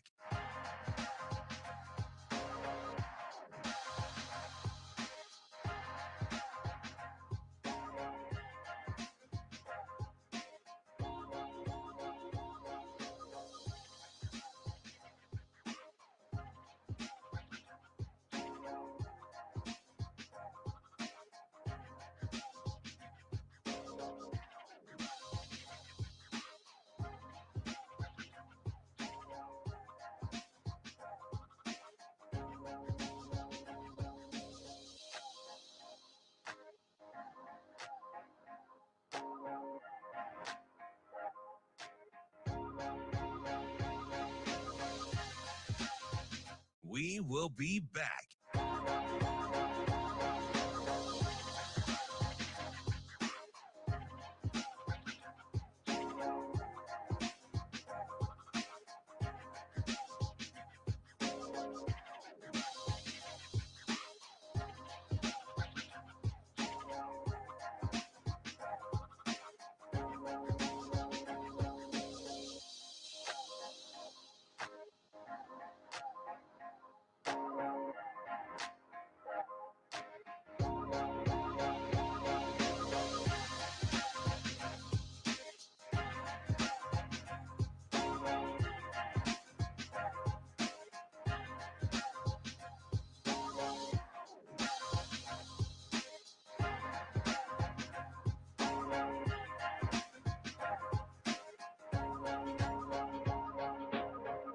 We will be back.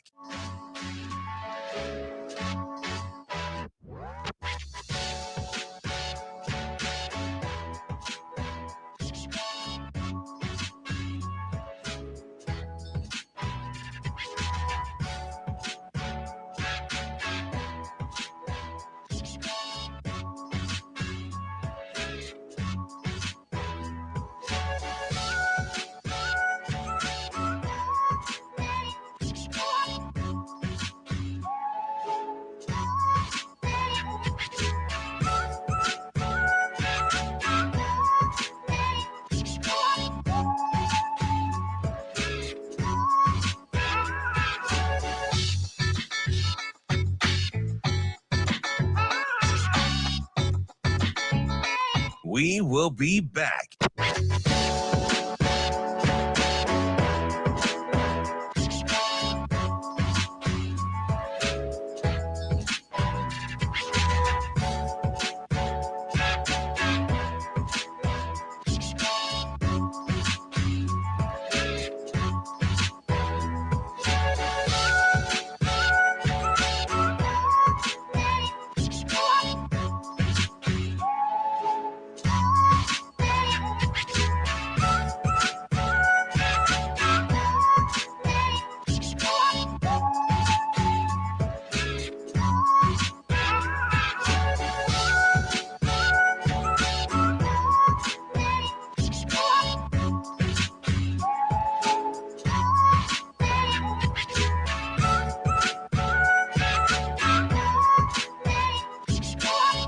We will be back.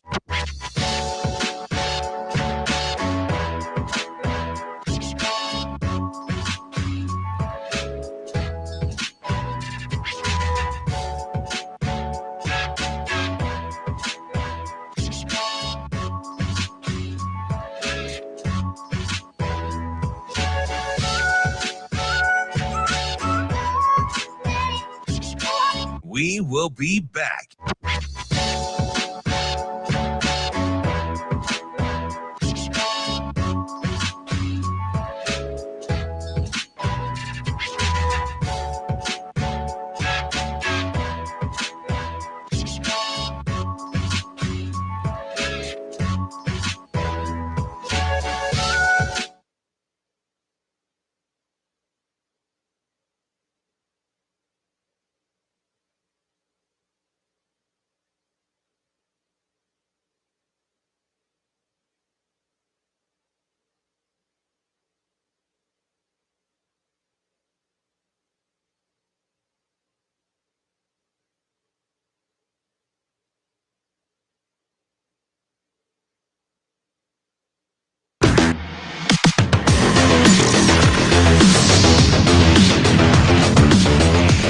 You're listening to Hurrdat Sports Radio.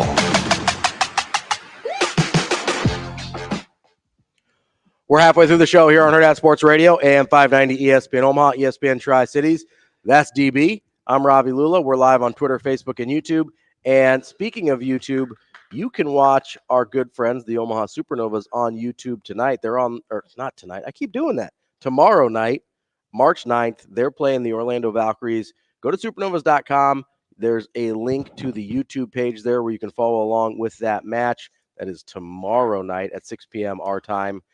You can also go and get tickets for Thursday, March 14th or Saturday, March 16th. Those are the next two home matches for the Supernovas here at the CHI Health Center. You can also, maybe you want to get some merch you want to wear to the game. Go check that out as well. Next week, DB and I will give away a couple of tickets, 4 tickets to each of those matches. The boss set the number at 4. Shane was shooting for 6.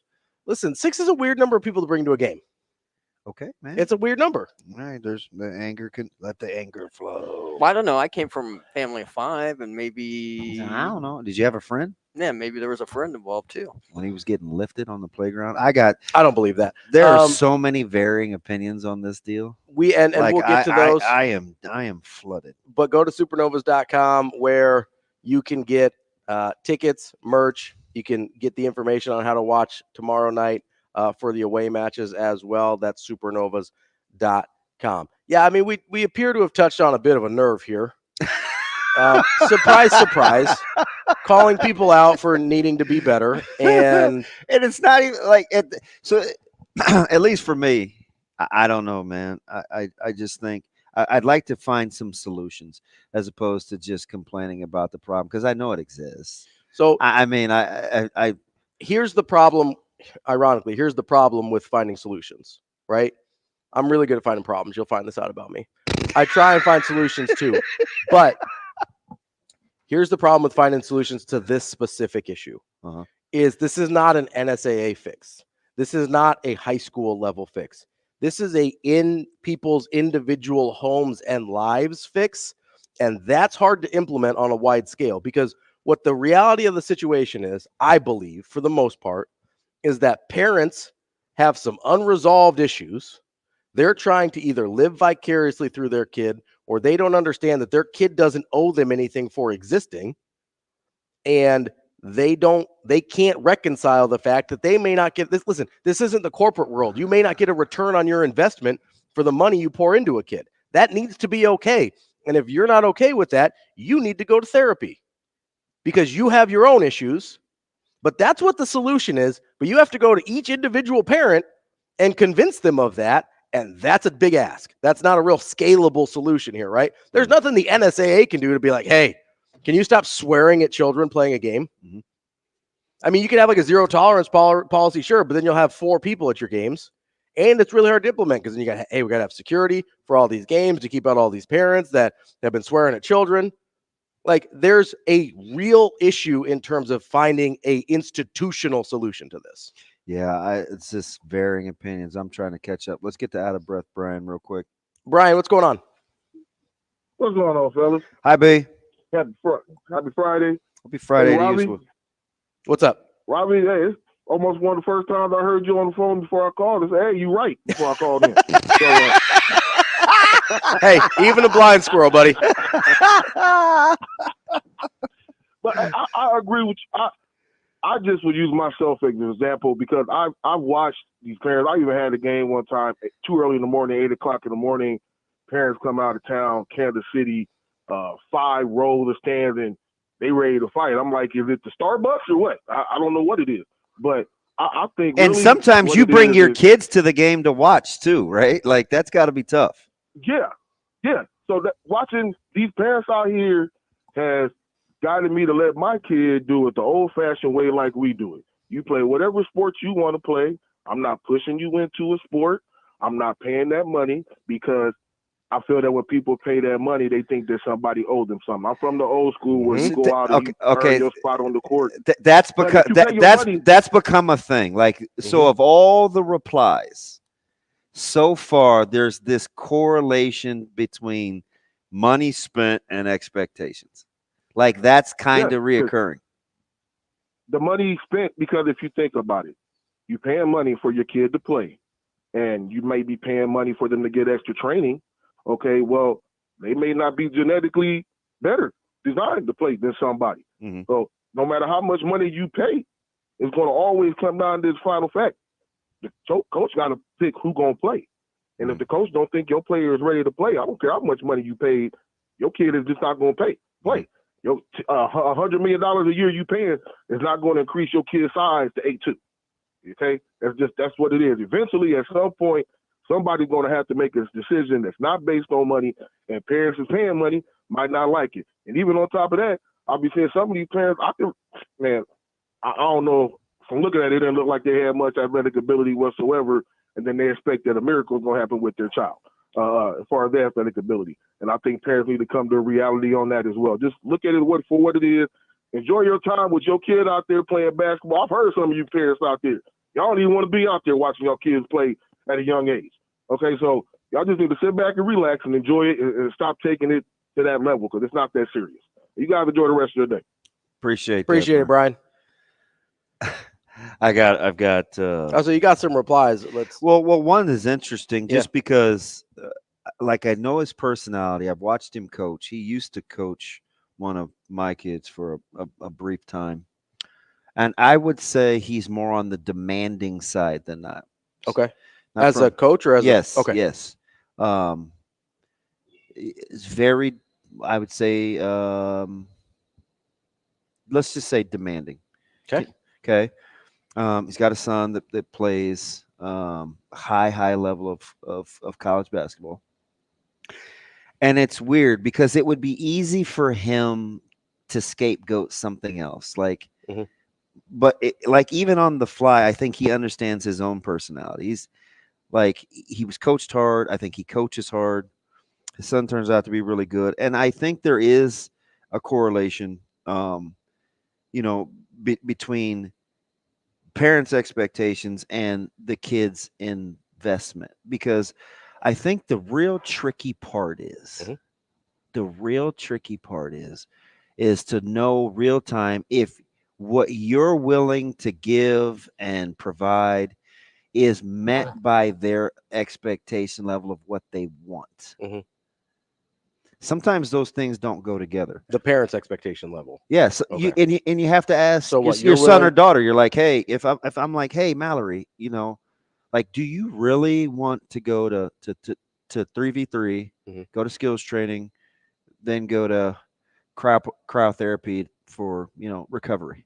And some kids do want that. Or do you think, or is it me that thinks that's what's best for you, so that's what I'm going to tell you to do? Like, I think you have to have that dialogue. Here's the problem. Another problem that's hard to fix on an institutional level. I think most parents and children don't have the type of relationship to have that kind of conversation. I don't know, man. It sounds short-sighted. I mean, just like, you don't think the majority, and I'm not holding you to it. It's just a conversation. You don't think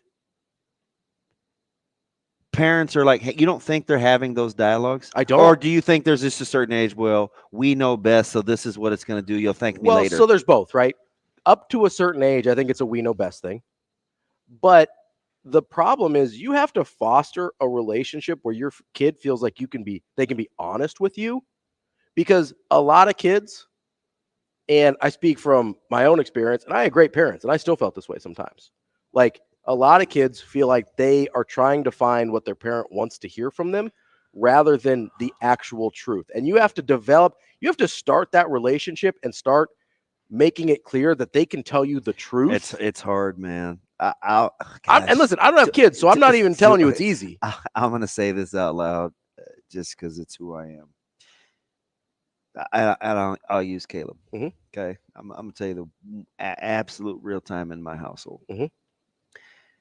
On March the whatever today is, he could be 40% better physically, like just from a attribute standpoint, if he would have listened to me earlier. Sure. Okay. So there was like 2 years where I had to really talk to him about this and process through, and we had to have some really, for me, they were hard. For him, it's just like, this is my dad. I love him. Which is why I'm excited for him to train. But what I got in return is an amazing relationship. Because he trusts you. Because I allowed him to go through to be honest with you. He's basically going to say, I'll get there when I'm going to get there. Like, I can't wait to just train sport specific, whatever. And it bugged me for 3 years. But you allowed I wanted more. But it came at a price. It did. It came with a price. And that's so it's not as easy as you're saying. I don't think it's easy. It hurt me to the core. I don't think it's easy, and I would never claim because I don't have kids. It hurt me to the core. But long term. But I'm happy that we're close.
will be back.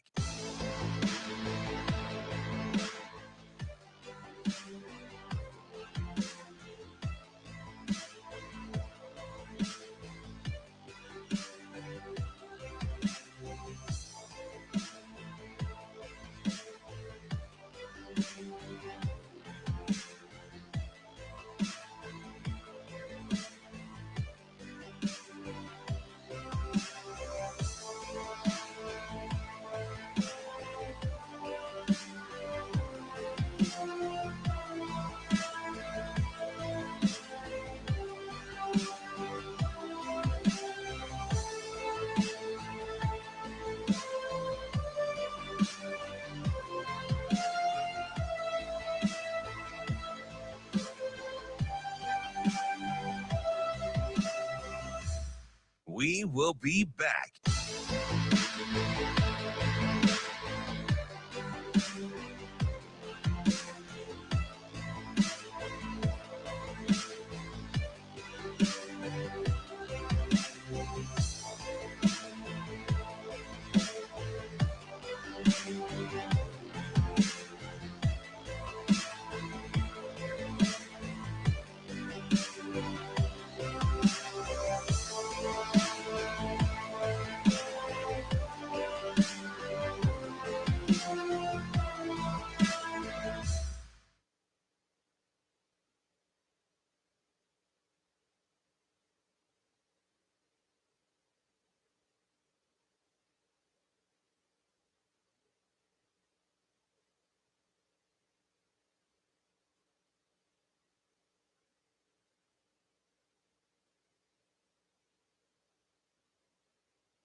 You're listening to Hurrdat Sports Radio.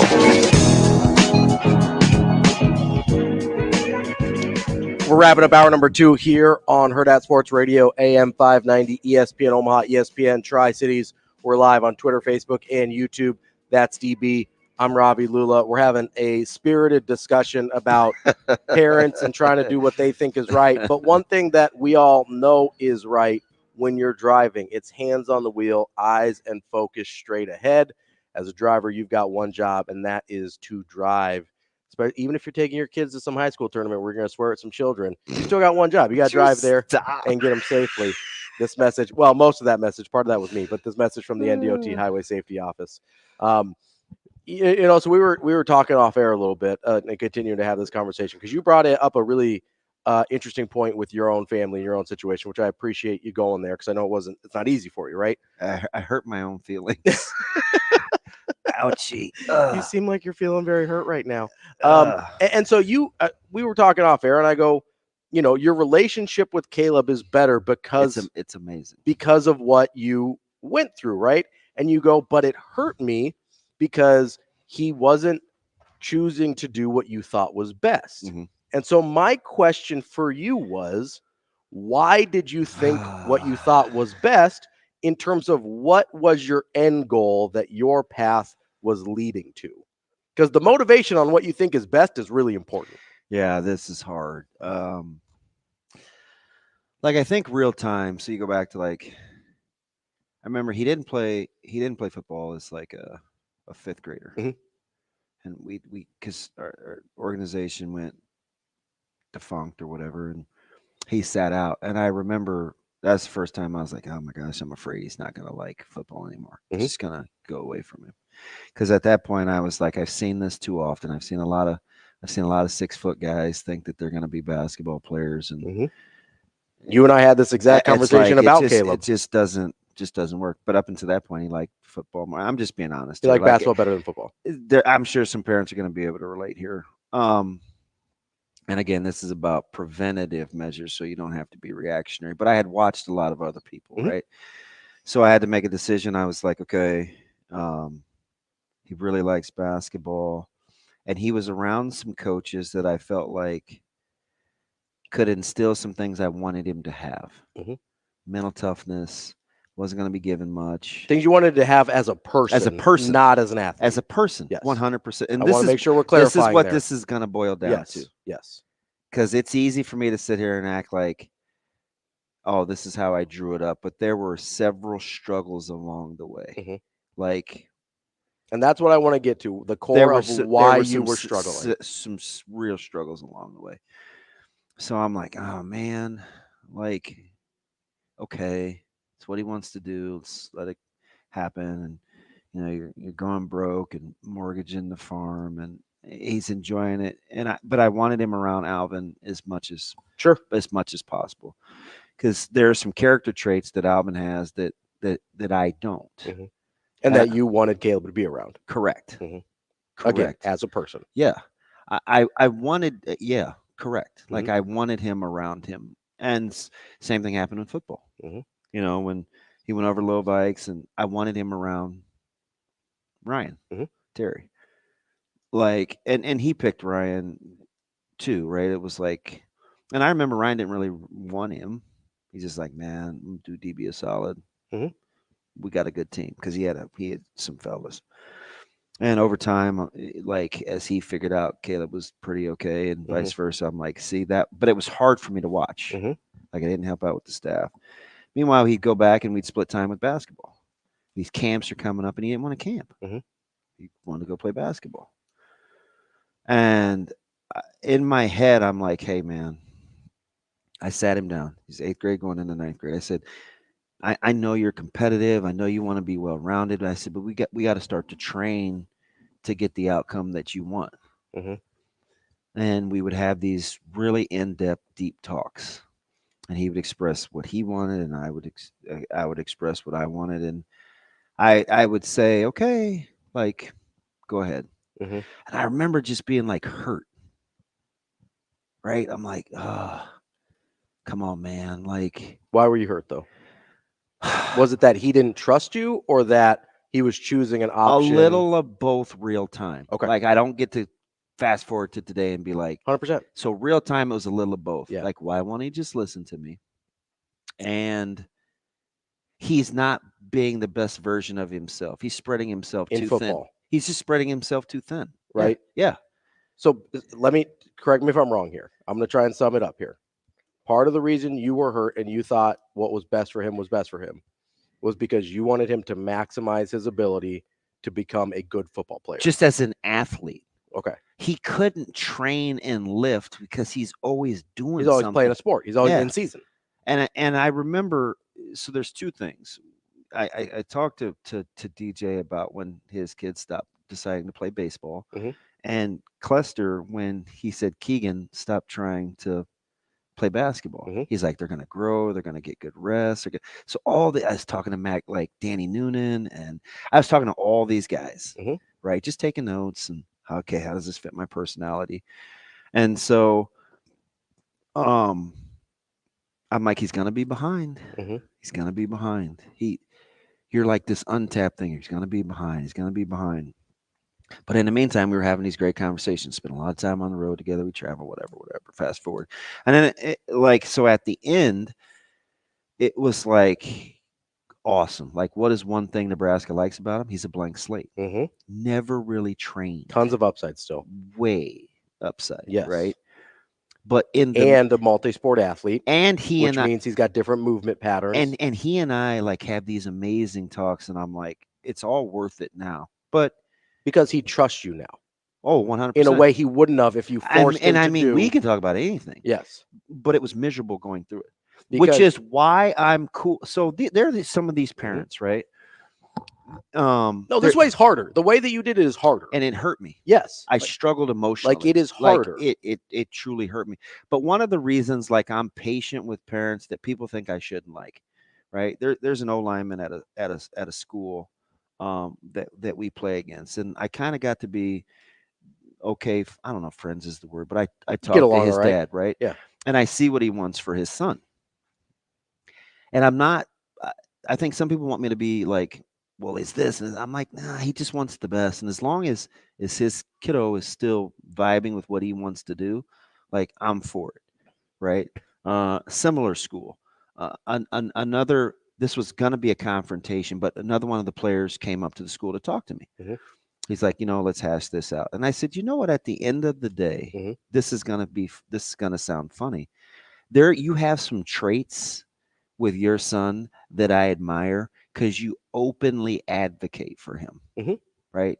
I didn't do that sometimes for my kids, whether it was Maya or Kayla. Like, so I'm not as hard or mad or mean to people as some other people want me to when they're not like of the same organization or whatever. Because I just want, there's a part of me that gravitates towards moms and dads that are willing to be vocal for their kids' best interests. And I'm not always saying it's right. Sometimes it's to the kid's detriment. Absolutely.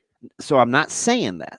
I'm being honest about me. Like, I'm telling you, there's parts of them that I wish you would done a little more of. I would have done more of, but it turned out okay. So here's the question, though, because this is where I think things diverge a little bit. Yeah.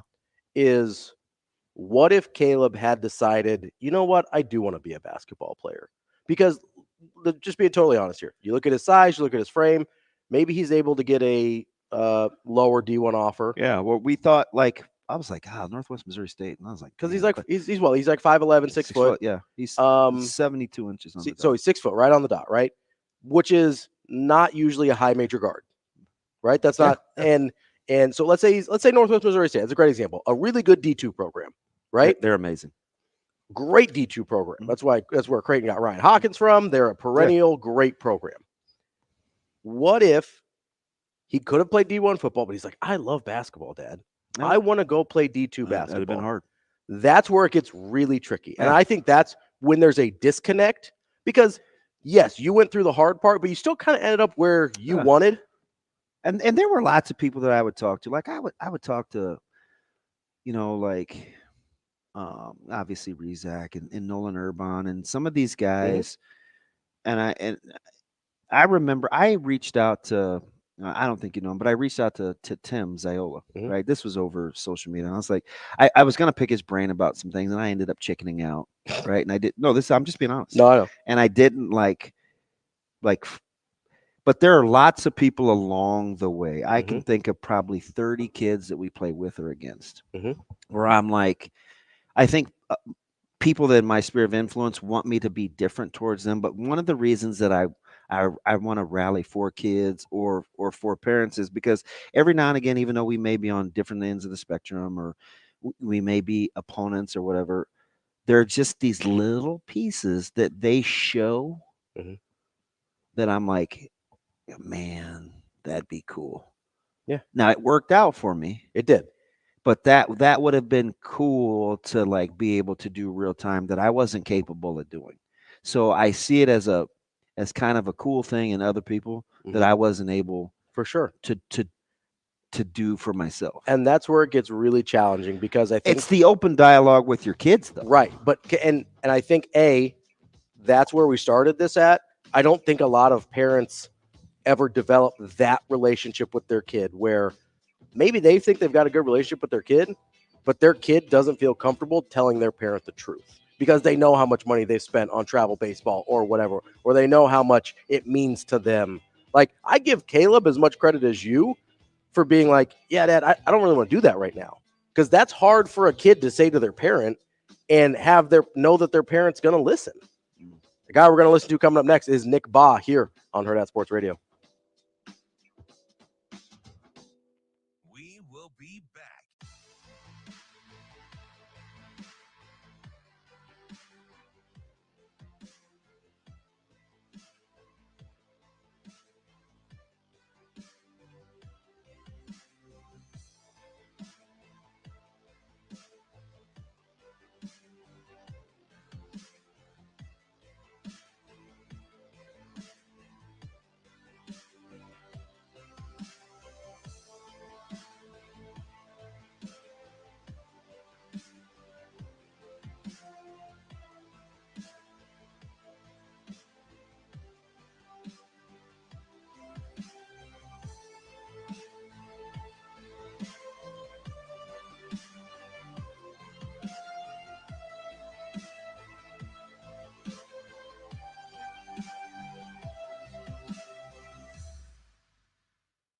will be back. Man down, man.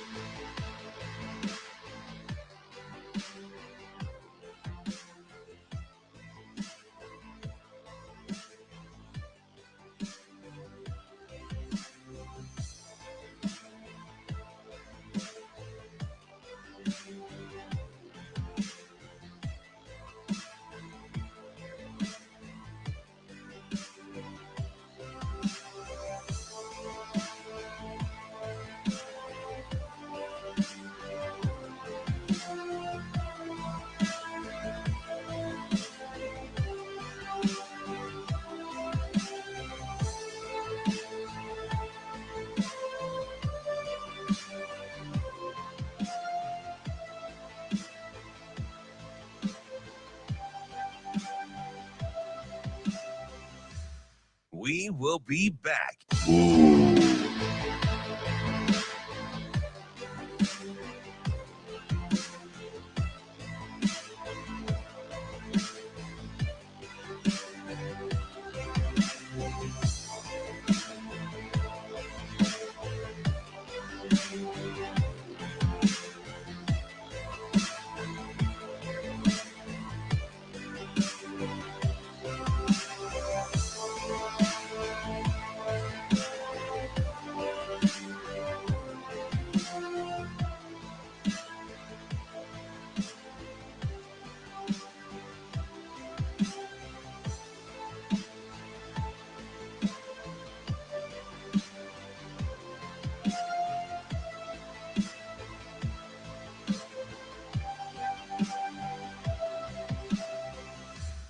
We will be back. I apologize.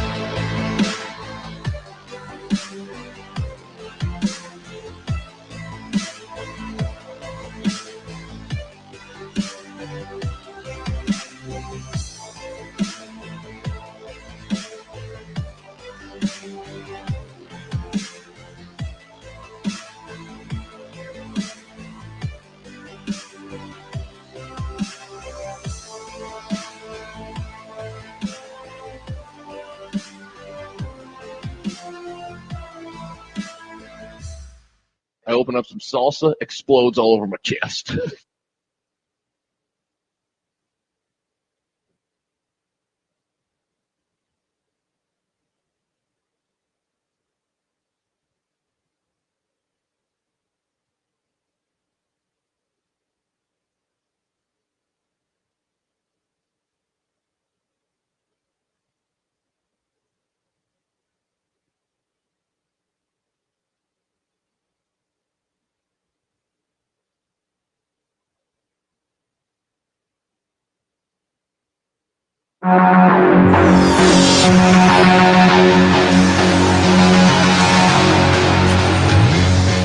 You're listening to Hurrdat Sports Radio. Now, college basketball analyst for FS1, host of the Nick Bahe podcast, and former Creighton and Kansas basketball guard, Nick Bahe. Man down, man down. Nick Bahe. I open up some salsa, explodes all over my chest. Nick Bahe. Meet me at the rim. Here is Oh, Dominion. Nick Bahe. Kicking off hour number 3 with a fire open from our man Shane Schillerberg over there. We're on AM 590, ESPN Omaha, ESPN Tri-Cities, KFOR in Lincoln. That's DB. I'm Ravi Lulla. We are joined now by the one and only Nick Bahe, Fox Sports analyst. You know, Nick, he left out my favorite thing that you do, the Chick and Nick pod. I mean, come on now. Come on. So let's take a little time to invest in a Google search, people. Nicholas Allen, man, how you doing, bud? You getting ready? You have Mountain West, right? So I just got back from the pit, had New Mexico, and so this weekend I actually got Michigan and Nebraska. So Nebraska's final regular season tilt on BTN Sunday afternoon, and then I am putting on my Westwood One hat for the remainder of the season. I will be Big Sky Championship in Boise next. Yeah, you're in Boise. That's right. Yeah. Yeah, and then America East, which will likely be Vermont on that Saturday. So who doesn't love a Catamount? Catamount, baby. Doesn't get any better. Yeah. So let me real quick. You're talking about the Michigan Nebraska thing, because I want to pick your brain on basketball in general, especially with 360 and you getting young kids developed and you seeing the peak end game of college basketball, right? So you got rain, so we're going to take advantage of it. Sleepy, right? It's daylight savings time. It's Ann Arbor. It's senior day. Nebraska's riding some emotions. Would you rather be Michigan and maybe wanting to get this season over, or would you rather be Nebraska knowing you control your own destiny and you're probably the better team? Who's got when you look at the emotional pendulum of what they're dealing with, who would you rather be in this one?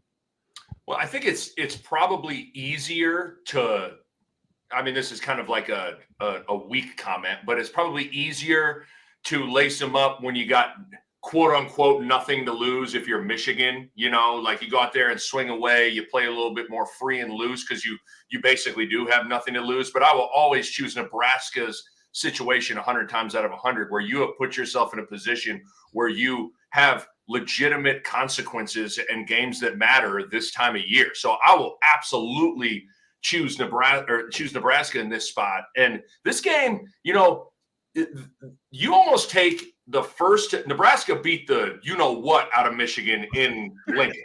Yeah. And you almost take that film and throw it away because they didn't have Doug McDaniel. And Doug McDaniel completely changes Michigan's team. Don't get me wrong, this is a team that has underperformed and had a rough year. But Doug McDaniel is really, really a talented dude.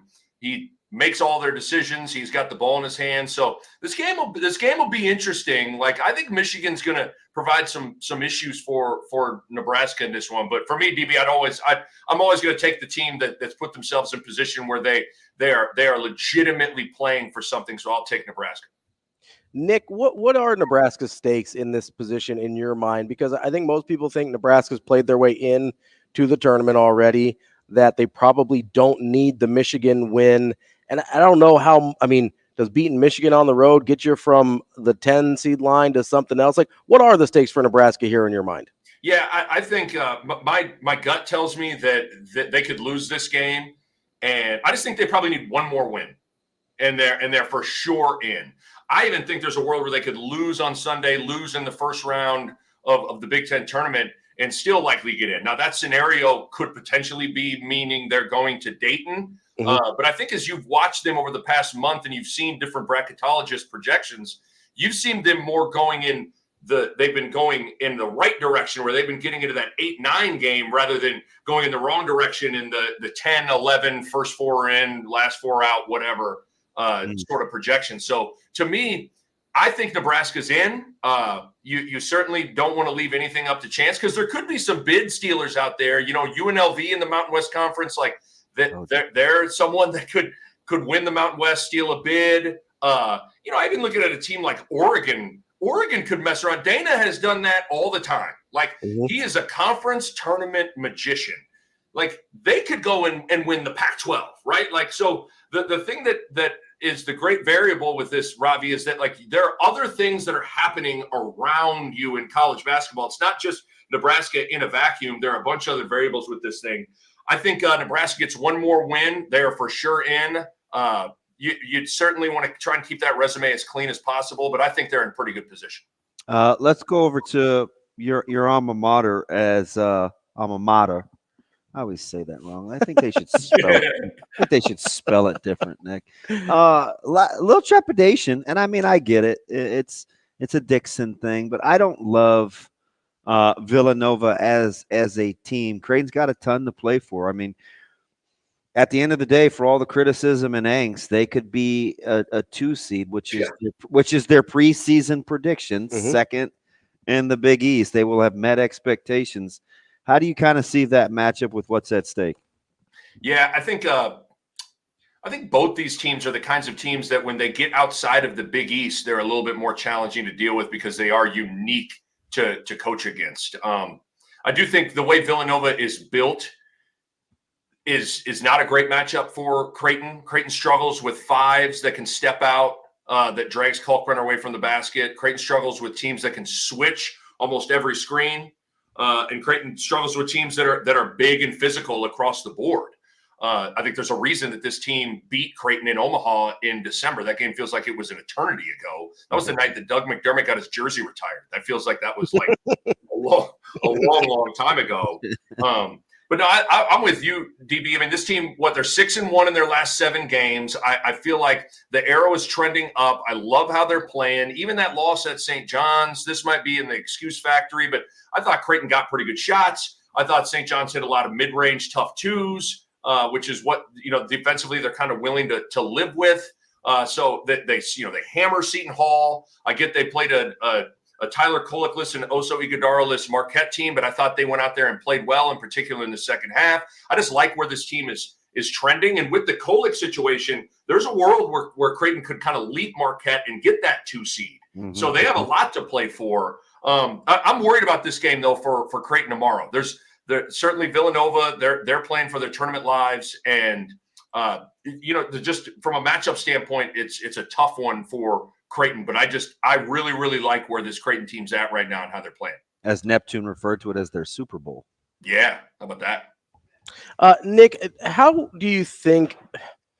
have you looked at the progression of Stephen Ashworth through the course of this season? I know it's easy to look at the box scores and say, hey, offensively, he's playing a lot better. But what really jumped out to me was his defensive performance, specifically against UConn, kind of is where I really started to notice. It got to the point where I was literally just watching him run around on defense off the ball because I was so impressed with the way he was navigating all the screens they were trying to put him through. What have you made of his adjustment to a higher level of play? And it really seems like his season's taken off in the last 10 to 12 games. And I think Creighton's season has taken off, coinciding with Ashworth starting to get it rolling too. 2 quick things. Number one, I do get a little bit, there's some people that are like, I want all the apologies for the Stephen Ashworth hate early in the year. He wasn't playing well, guys. Yeah. It wasn't good. Just because he's good now doesn't mean he was good then. Yeah. I think we want to stamp something and be like, this is how it is at all times. No, he wasn't playing well. Now he's playing well. And so the conversation shifts. And guess who would be the first one to probably tell you, yeah, I wasn't playing well? It'd be Stephen Ashworth. Yep. He wasn't shooting the ball well. He wasn't defending at a really high level. In fact, he couldn't close certain games on the floor early in the year, and now he is. But to your point, Ravi, I think the interesting thing that with his season is I look at Stephen Ashworth, and even though he's an offensive-driven player, I think he found confidence on the defensive end of the floor, and that confidence that he found on that end of the floor got him going offensively. So it's a great lesson for all players, where if you can find confidence, and basketball is a confidence sport. If it doesn't have to always be scoring, it doesn't always have to be making a shot, getting a bucket. I think Stephen Ashworth started to do a nice job chasing shooters, went from Alamir Dawes to Cam Spencer to Quincy Olivari at home. He did a good job taking those guys out. It filled up his confidence bucket, and that got him in a better mental space. And then the reality is he was too good of a shooter to stay quiet for this long. And he started to kind of settle in now, and water's kind of found its level here with his ability to shoot the ball. I also think it's hard. I think we're all trying to figure out what are the expectations for transfers when they come in to a brand new system. What is realistic to expect of them to come in and be awesome right away? If you stop and think about it, it's probably not realistic for us to expect Stephen Ashworth to hit the ground running, put up 20 a game, and be totally comfortable right away. It was probably going to take some time, and it did. But what I like about Ashworth is that his approach never had changed. His body language stayed positive. When I would see him at shoot-arounds, he was the same dude. He's the same guy in November that he is now in terms of his day-to-day. And that consistency and his maturity probably serve him well. But, yeah, I think it all starts on the defensive end, Ravi. I think he found confidence there, and then that got him in a better place offensively. Along those thoughts, I'm going to go to Nebraska real quick before I get to high school and state. you mentioned something with Ashworth kind of, water finding its level in transfers. And I think this is part of the reason that some teams have kind of caught up with Marquette, right? They started out with like the original 5. And when you're playing against other schools where guys have been on the move, it takes some time. So I think some things have leveled out. Conversely, Nebraska, as their pieces have started to gel, they've had an ascent from new faces in new places. When you look at this team and their scout, is it what makes them so difficult to defend night in, night out when it could be any one of 5 guys that get you, right? They don't need rank. They don't need Casey all the time. Like, it's always somebody different. How did that blend work to get this product? Yeah, it's amazing, isn't it? Where the conventional blueprint is like get a stud, maybe 2 studs, rely on them every night, fill in the pieces around them, jump ball, here we go. And that's just not how Nebraska has been. So if you stop and put yourself in Juwan Howard's shoes or an opposing coach's shoes, like somebody in the NCAA tournament's going to draw this team, and in preparing for them, there isn't necessarily one guy that you can circle and say, we have to take away this guy. I mean, even a guy like Tominaga leads them in scoring. There's been games where Tominaga has kind of been a non-factor, right? And they've still been just fine. I think the thing that helps them is they are unique in the fact that rink mass can step out. That makes it tough for them for opposing teams to defend. Fred Hoiberg does run some really creative, good actions in his 5-out stuff, and Tominaga is a challenging guy to chase around. You think you get it, you think you're close enough, you think you know how to guard a good shooter. You ain't seen nobody like Tominaga, man. You don't understand it. Like, you don't get what it's really like to chase that guy around. And then defensively, they're unique, Damon. Like that, the no middle stuff. They force everything to the baseline. They flood to the ball. Any drive baseline, you're getting trapped. Yeah. Any post up, you're getting trapped. Like, if you handle those things, you're going to get open jump shots, kind of like what Creighton did, and some of the teams that have beaten them have been able to handle those things and get open looks and knock them down.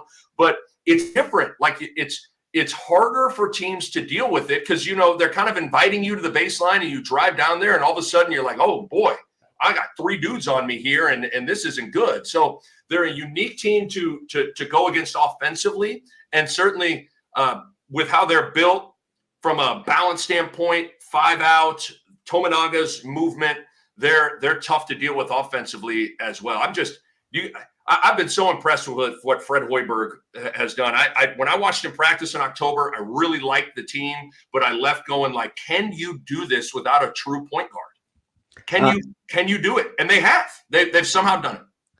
Be curious because there's some teams we bring up like Illinois and some other teams that don't have the point. But let me ask you this, because you had a great tweet or this was probably just yesterday when I saw it. You said, the Nebraska Boys State Tournament always, drums up emotions, and you kind of walk through your journey. I thought it was interesting. You thought your sophomore team was your best team, and you didn't get there. That had to be kind of humbling, but a lot of emotions. We had Sautter on earlier, and there's been some interesting behavior, and it's a lot of pressure, and we had a couple of fights, and man, you're training young people at the youngest level.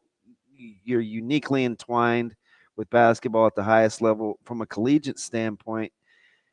Man, your brother's a good example. It's a tricky world to navigate, man. Like, what are you seeing, and kind of what do you recommend? Yeah, I mean, this is I got to navigate landmines when I talk here a little bit. It's hard. You've been trying to be really honest. Like we said, it's hard, man. It's hard. I mean, first of all, I think what we're doing at Shoot 360 is we try to be a little bit of like we try to be a part of the solution or a part of like the good of youth basketball. Like at the end of the day, I want kids to come in and fall in love with the game. Like we're not coming. I don't care if you ever play a minute for your high school team or play a minute. Of course, we want you to, right? Mm-hmm. Like we want you to maximize whatever that is. But I just want you to come in, improve, fall in love with the game, be in a culture of encouragement, and leave 6 inches taller than when you walked in the facility every single day. And I think if I had to sum up kind of like, this is a oversimplification, and when you paint with the broad brush, you get yourself in trouble. But like, I just think if you zoom way out, Damon, and think about everything high school basketball, there used to be an investment in team and school, and now there's more of an investment on individuals.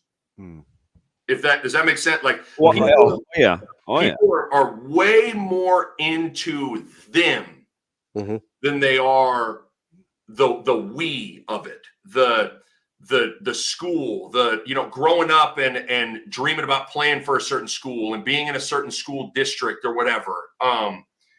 And I think when that's the case, when you lose the sense of the group and you start focusing on the individual, the ramifications and the domino effect of that can be troubling for the parents. It can be troubling for the players. And certainly it becomes a challenging thing for the coaches to have to navigate, where you got people that care about themselves first, more so than the program or the team's success. And when that's the case, that's a tough one to deal with. And that's where like some of my emotions aren't from the state tournament aren't necessarily because of that. They're just because of falling short there, right? Getting to the finals and losing 2 straight years. That the sophomore year, number one team, we get upset by Bell West in the quarterfinals, and we still finish the season ranked number 1. I mean, like, how did that make sense? Like, everybody knew we were the best team. We just didn't get it done. So those emotions are a little bit different than maybe what we're talking about, but it's certainly the culture around basketball is in an interesting place right now. You know what's funny though, you guys, is because we sit with high school recruiting, like in football and stuff, like that.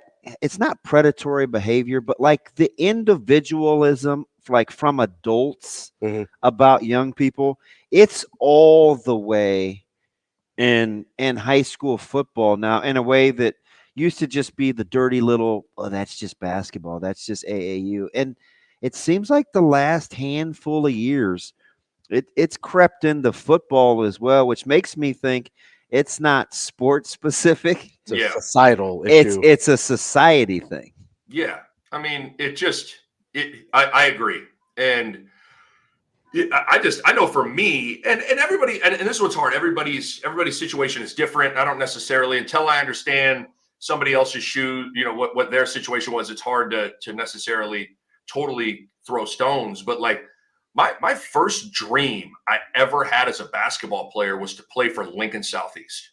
That was my first. That was it, man. Like growing up, like John Bowling, J.R. Edwards, Corey Adams. Like I was in Prosh, and these guys were like gods to me. And I'll never forget the first time I got my Southeast jersey. I went home and I put it on. I was looking at myself in the mirror, and I was like, "Dog, look at you, boy, look at me." And I just don't know if people feel like that. Like even for me, my uncle Chip Bahe was the head coach at Lincoln Northeast. I didn't even there was only one time Chip ever talked to me about transferring. It was in 8th grade. Chip, in 8th grade, we were driving. We were in the car together. He opened up Northeast Gym during Christmas break to let me shoot as an 8th grader. We're driving home. Chip goes, "Nick, I'll say this once. I'll never say it again. If you come to Northeast, you play a lot and you play right away." I kind of looked at it. I nodded and I said, "Okay." But in my mind, I was like, the idea of going and playing for my uncle at Northeast was like, what are you talking about? And listen, Northeast, they were the team in the late 90s. Damon knows that. Yeah, Alton Mason and then Helmstetter, they had Alton Mason, all those guys, like those dudes, that was the team. So, but I just don't know how much there's that, like just that true love for your school. And when you really love your school and you really love something bigger than you, I just think like your priorities fall in place when that's the case. That is so, and I'm telling you, Nick, those are the teams that win. Yeah. Right? Yeah. the West Sides of football, the Bellevue West of basketball, the Millard Norse, and that's why. See, I don't knock there's another team coming, like at Millard South. I'm like, those guys are really buying into the school. Like, once that starts to happen, you give yourself a chance. And ironically, I'm 100% with you. And ironically, the thing that starts this all, I think, is the individualism starts from wanting to get recruited, but the kids that end up winning and being on those teams end up getting recruited, right? Yeah. So we kind of end up at the place you want to be anyway, but you take a different path to get there. I think we talked about this a ton this morning. I just think there's been such a focus put on, hey, if you don't get recruited, then your sports career was a failure, that we've totally lost sight of all the other important and good things that sports bring to the table. And you guys, both of you guys have recruited and get it, like, and you, I mean, Damon, you coach and you get it. Like, I think I think we don't give college coaches near the credit they deserve, that they can watch film and it's not like, EJ Barthel just goes, okay, let's pull up Texas's top rushers and whoever the top like yards per carry, those are who I'm going to recruit. No, they can watch film. And I say all that to say people get too caught up in stats. Coaches can watch tape, whether you average 8 points. I can watch a game and there might be a dude that averages 7 points a game at a young level, and I'm like, that's the best player on the floor. And there might be someone that's averaging 20 a game, but I see flaws or holes. So I think we also chase stats and we chase these things that maybe back when Damon and I were getting recruited, like it was harder. Like there was someone that could slip through the cracks, right? Like that was a real thing. It was because of huddle and all the different camps and different stuff. Like there was a world where a Damon Benning in Omaha could have somehow been like, man, I didn't get a chance to see Damon in high school. I didn't get a chance to, like, now it's pretty hard for Caleb Benning to fall through the cracks, right? Like it's harder now just because of like the amount of tape, the amount of exposure people get. So I just think we also got to trust that if like you can play, they're going to find you. Now, it doesn't necessarily mean you have to put up certain stats. Like these coaches are going to be able to find you. That's Nick Bahe, Fox Sports basketball analyst. I'm glad we got a shout out to the one and only Chip Bahe this morning. The funniest story I heard all morning, though. I'm gonna let him know. Recruiting started way before the 2020s. He was at Miller North when I was there, so I love Chipper. There was a poster of you in a Kansas jersey in his office when I was there. My guy. I love it. Nick, we appreciate it. We'll talk to you again soon. Thanks, See you guys. Thank you. We got more Hurrdat Sports Radio coming up next. Ooh.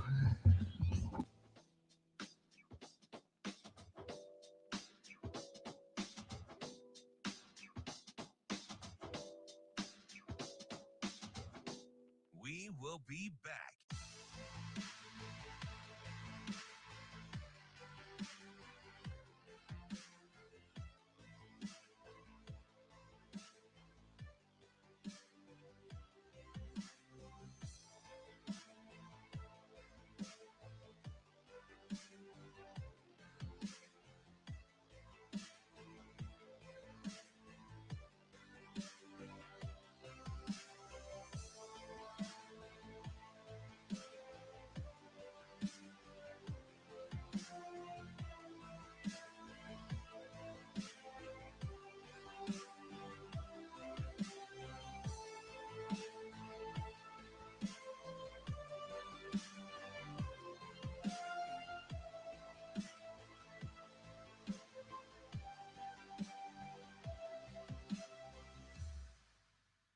We will be back.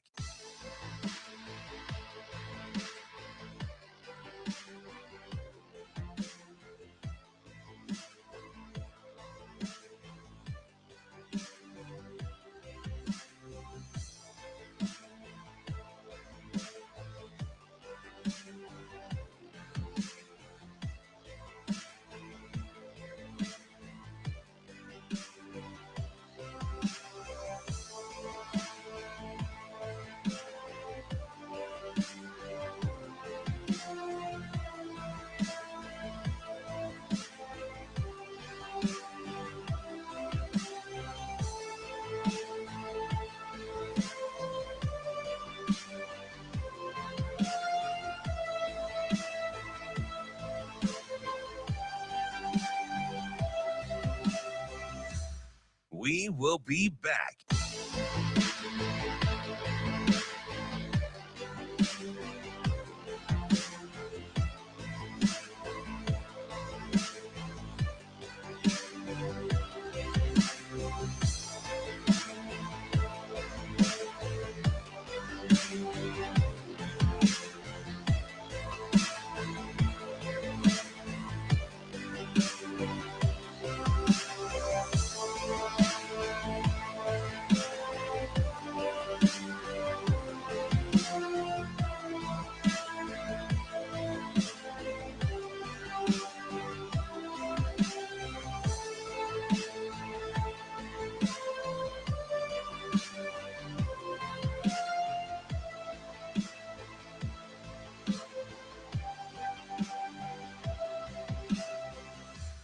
We will be back.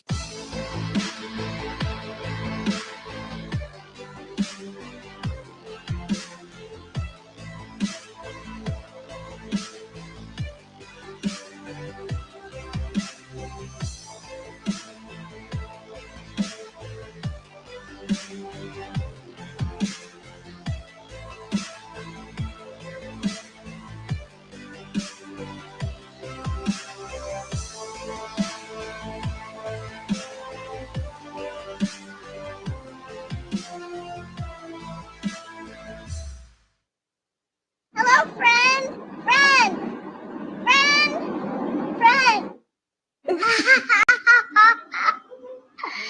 Yeah.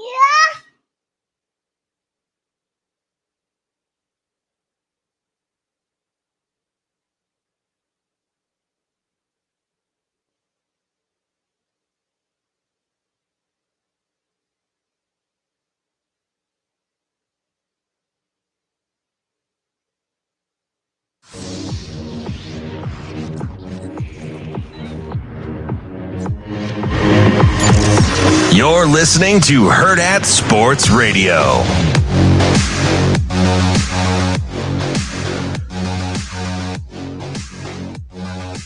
We're back here on Hurrdat Sports Radio, AM 590, ESPN Omaha, ESPN Tri-Cities, KFOR in Lincoln. We're live on Twitter, Facebook, and YouTube. That's DB.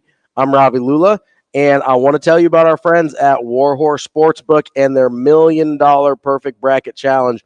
We're getting closer and closer to tournament time, which means we're getting closer and closer to your opportunity to win $1 million with a perfect bracket. All you have to do, be a Warhorse Rewards member and earn entries between now and the 14th by placing a $50 sportsbook wager or getting 50 points on slots and racing. Each one of those gets you an additional entry and an opportunity to win $1 million. Even if you don't get a perfect bracket, 1 million. I wonder how many brackets it would take you to figure it out. A lot. It would take a lot. Over, under 100. Oh, over, way over. But, it only takes one. That's the key.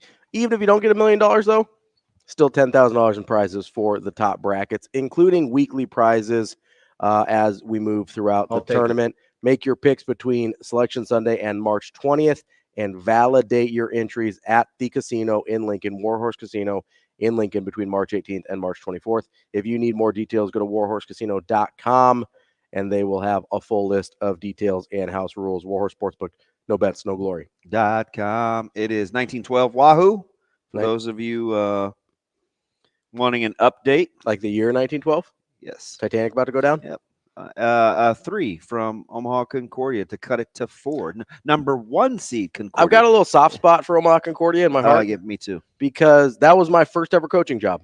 Really? Was at Concordia High School. Nice. I was the varsity assistant. Literally 64 seconds from my house. My old house. And we probably, that was 2010, 11, I think was my first year there. Yeah.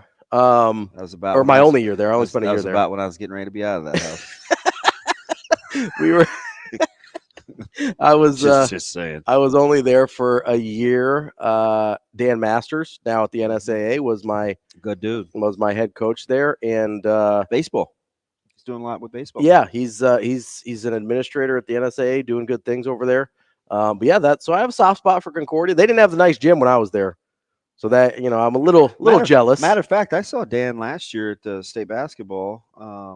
Because he helps there too as well. Oh, so he's around quite a bit. And This was when we were over at the Devaney. I think I was watching Central City. I think it was Central City in Ogallala last year.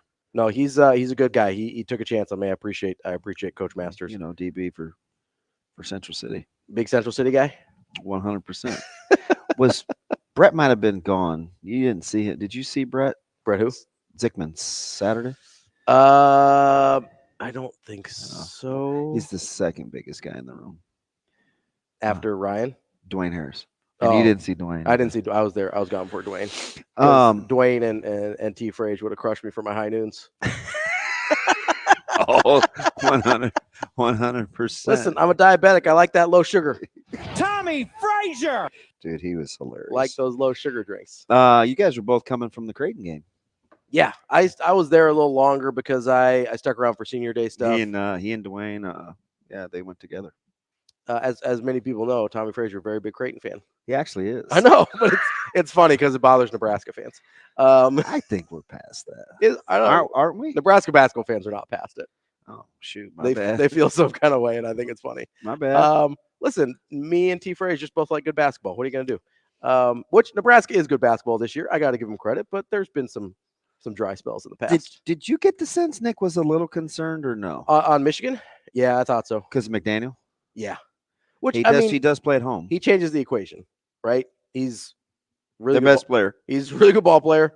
Obviously only plays at home in one of the weirdest situations I've ever seen in college basketball. I don't understand it, but I don't even a little bit. It smells fishy. I'm just gonna be honest with you. It smells weird. Something doesn't pass the smell test. Does Juwan Howard make it past the Big Ten tournament? I gotta say no. I don't think so. Here's the problem, right? No. Is Juwan Howard has a couple things going against him. Number one, he's been bad, right? Like it's gone the wrong direction on him after starting off pretty good. I mean, starting off really good, right? To be fair, yeah. It's gone the wrong direction on him, and he's had some unlikable incidents where whether it's fighting Greg Gard, handshake line, like he's had some pretty public dust ups, right? You can't be bad and unlikable. Like those are, you got to be one or the other if you're keeping a job. That's the rule of okay. Note to self. You know what I mean? Note to self. I got you. Like if you're really good, like I used to say this about Bo Pelini all the time, right? If you're gonna act like Bob Knight, you got to win like Bob Knight, right? Yeah. And Bo won a lot, but he didn't quite win enough to justify the personality. At least in you talking to a ghost. Apparently, the decision makers' minds, right? Yeah, you talking to a ghost? Like if you're gonna swing on a ref. You better be like Woody Hayes, right? Like you better win some national titles and things like that. You can't swing on a ref and lose 4 games every year. That's not a thing that you can do. I know it's weird, but I actually understood that. Understood him swinging on the ref? Yeah. It's ironic considering what we've been talking about today. I didn't condone it. I said I understood it. Listen, I'm not saying right, wrong, or different. I'm just saying if you're going to be unlikable, you better win a lot. I think that I don't know if that had as much to do with being upset with the refs as much as wanting his athletic director's attention. His situation, sure. Yeah, no, I get it. And that's fine. Yeah. But my point is, if you're going to be unlikable, you better win a hell of a lot of ball games. And note to self. And Juwan Howard has not won a lot of ball games in the last few years. Yeah. Not enough to justify. Now, I know he made the Sweet 16 run, even though they only won a handful of games in 2022. But last year, it's been heading in the wrong direction since 21, right? And they fell off the cliff this year at 8-22. I know he's had the health problems, so maybe you want to try and give him a pass, but it's been trending in the wrong direction. And I'm just going to be honest with you, 3 conference wins, that's hard to justify in any situation. Yeah, it is. You better be either in year 1 or have a clear-cut plan on how to make it better, and you still better be likable, right? That's where you get in trouble with your Juwan Howard. I don't see how he survives this as a coach. Hopefully, it just doesn't seem like a Ward guy. No. For his athletic director, but I mean, we'll see. No. And who knows? Maybe we'll be looking back at the decision, whether it really was or wasn't for Coach Hoiberg and Trev. May turn out to be a pretty good decision. I mean, it from last year has aged well so far. Right. Thank you guys. Well, thank you, Coach. If Juwan Howard is let go or moves on or whatever, maybe they give him the opportunity to say it's health problems because he's had health problems. Maybe. And those are legit. No, they are. The health problems are legit, but maybe they say, hey, maybe it's not best that you keep coaching here for whatever reason. How good of a job is Michigan? Gosh, we talked about this with Ohio started State. out with this with Michigan and Ohio State. Yeah. I don't know how good of a job it is. Because my gut, and maybe it's just because of past success, right? Maybe the Fab Five is in my head. Maybe Steve Fisher and Glenn Rice are in my head. Well, they were good before the Fab Five. Yeah, I just said Steve Fisher and Glenn Rice. Okay. I followed it up. Very disrespectful to not be talking about Ramil Robinson. Okay, well, listen, it is a little ahead of my time. I'm Scarface, doing my best. as we called him in middle school, because that's who he looks like. Ramil Robinson looks just not Al Pacino, but my mind playing tricks on me, Scarface. Yeah, not the bad movie that people like for some reason.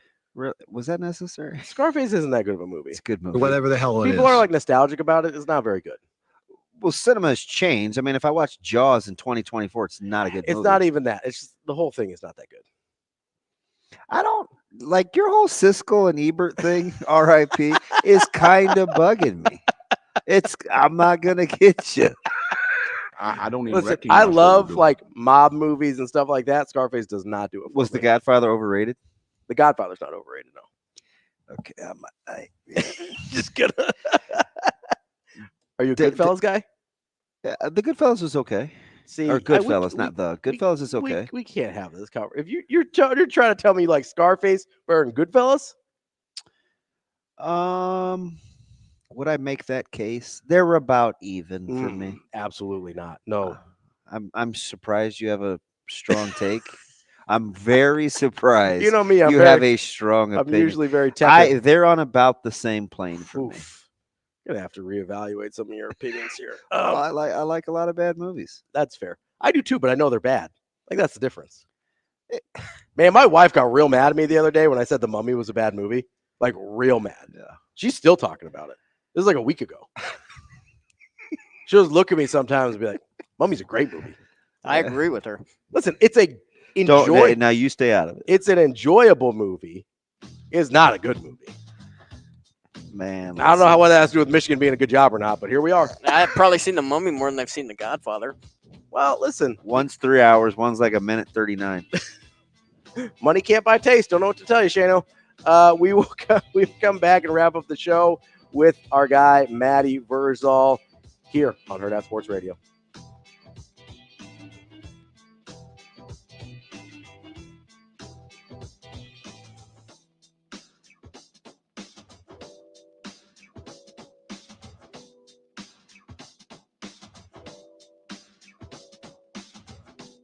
We will be back.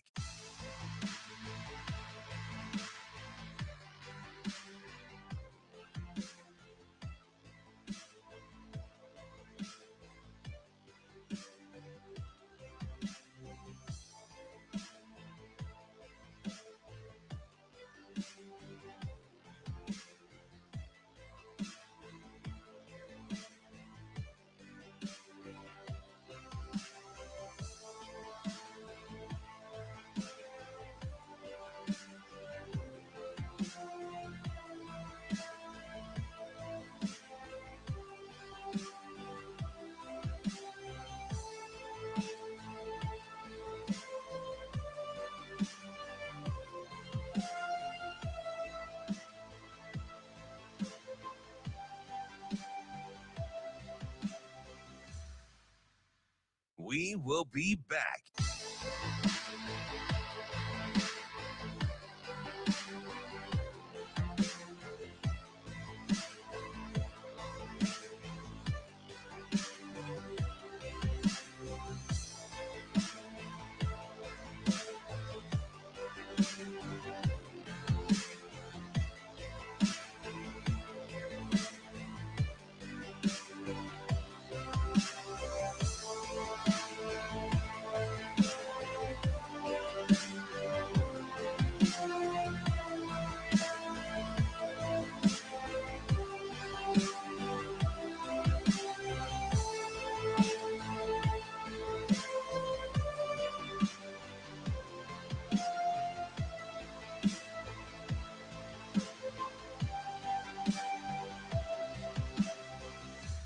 We will be back.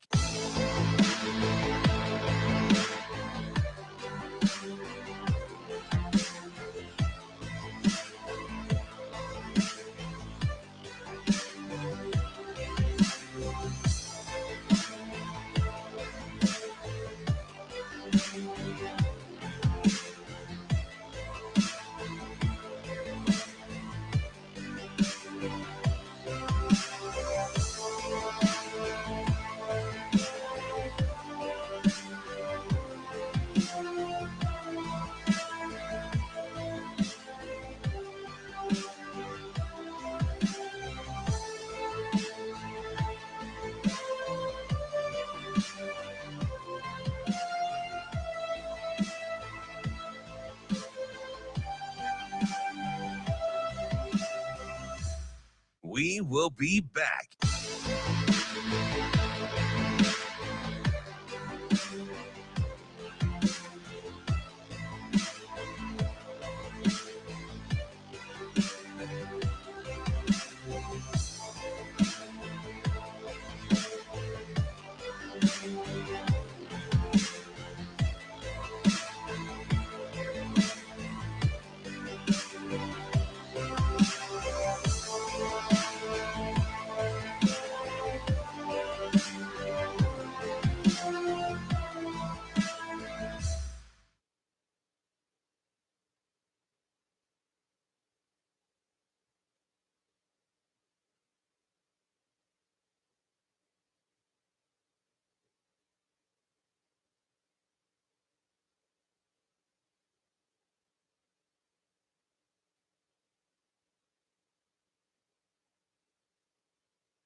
You're listening to Hurrdat Sports Radio. Now let's find out what Matt Vrzal is better at. Telling stories or making pizza. Matt. Matt's an exceptional young man. Matt Vrzal. Happy birthday, Matt. You know, Matt, he's a tremendous athlete. Matt Vrzal. Come on, Matt, I'm with you. You know, like Matt Vrzal, you're one of the sexiest people in the world, but you're not one of the most beautiful. How does that happen? Here is Matt Vrzal. All right, Matt, thank you very much. Wrapping up the show and wrapping up the week here on Hurrdat Sports Radio, AM 590, ESPN Radio, Omaha, ESPN Tri-Cities, and we are also on KFOR in Lincoln. That's DB. I'm Ravi Lulla, and we are joined now by Matt Vrzal, former Husker and owner of Paisan's Pizzeria. Verz, how are you this morning? Hey, boys, how we doing? Matty, how are you, bud? Still recovering from the weekend. Are you? I went to a 50th birthday party, and I was called many names that I did not feel was appropriate. It was just three of us sitting around at a table. I had profanities thrown at me that I did not think were justified. The lies. It caused me a lot of mental anguish. The lies. So I'm not gonna get you started on like basketball parents in AAU. But let's go. No. Let's go. I'm simply going to say, did the folks from Scott come back and celebrate like they sometimes do at Paisan's? No. Not what, Jergy stick around or what, man? He loves your place. Well, Jergs was in. Yeah. Well, that's the quick turnaround of it. And, Jergs is a 308 guy. Happy 308 day. But is that a real thing, or are you just saying that? Man, we have a stupid, it's probably vanilla donut day or whatever dumb thing they put on the calendar now. Every day, it's like participant ribbons of holidays. Like every day, everything doesn't need a day. But this does, because you are out in the Tri-Cities, so shout out to all my folks out in the 308. Happy 308 day. So Jergs won't look ahead, and there's just a paranoia from living in the West. So he's like, "Hey man, we got film and we got this," and I said, "Yeah, you bet, you got it." So we got him some pizzas. They came over, picked them up, and took them a couple of refreshments, and they're breaking film, and they'll be ready to roll today. Yeah, we had Sautter. Yeah, man. We had Sautter. This is what we're doing. Oh, go ahead. We can't have parents sit in the stands together. And listen, man, I knew Foreman is texting me as this is all going down. Yeah. And instantly in my brain, I got three candidates. I got three right off the top of my brain. Okay. Old people going to watch young men and women play basketball.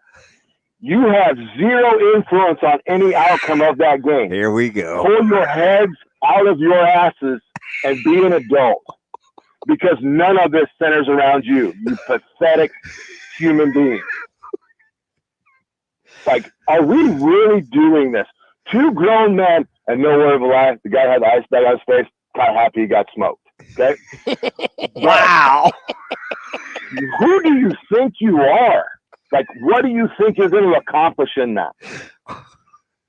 It's embarrassing. And then you got to get, like, President Coach Dr. Moore, he's got enough stuff going on. Don Kessler doesn't need to go handle that. They got 400 kids they got to watch and make sure they're not being unruly. But they got to watch you now? Like, come on, man. Like, get out. Listen. I don't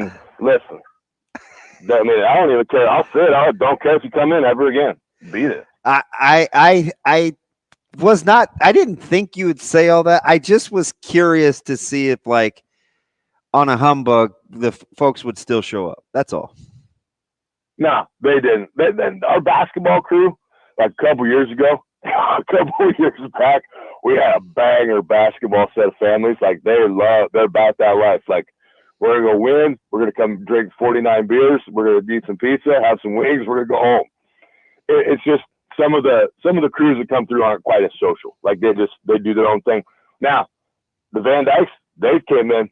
The Van Dykes and that Columbus upbringing, they're about that life. Like, win or lose, they're coming in. They're coming in. It's happening. They're awesome. And Alex, their oldest son, came in, so it was good to see him. Yeah. What's going on? And just shoot me straight, because I know you're gonna make. If Russell Wilson lands in Pittsburgh, I know you'll make fun of me mercilessly. But are you of the ilk? And I know you're not a Caleb Williams guy, but I never got your opinion on if you would keep Justin Fields and use the 2 picks for something else, or you move Fields for 2 picks and not take Caleb Williams.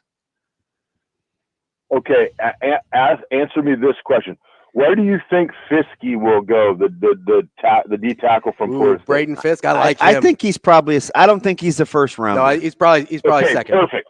Yeah. Perfect. Okay, then the Bears are a B team. Okay, so why take an alleged generational talent that couldn't win at USC? This dude is fired up.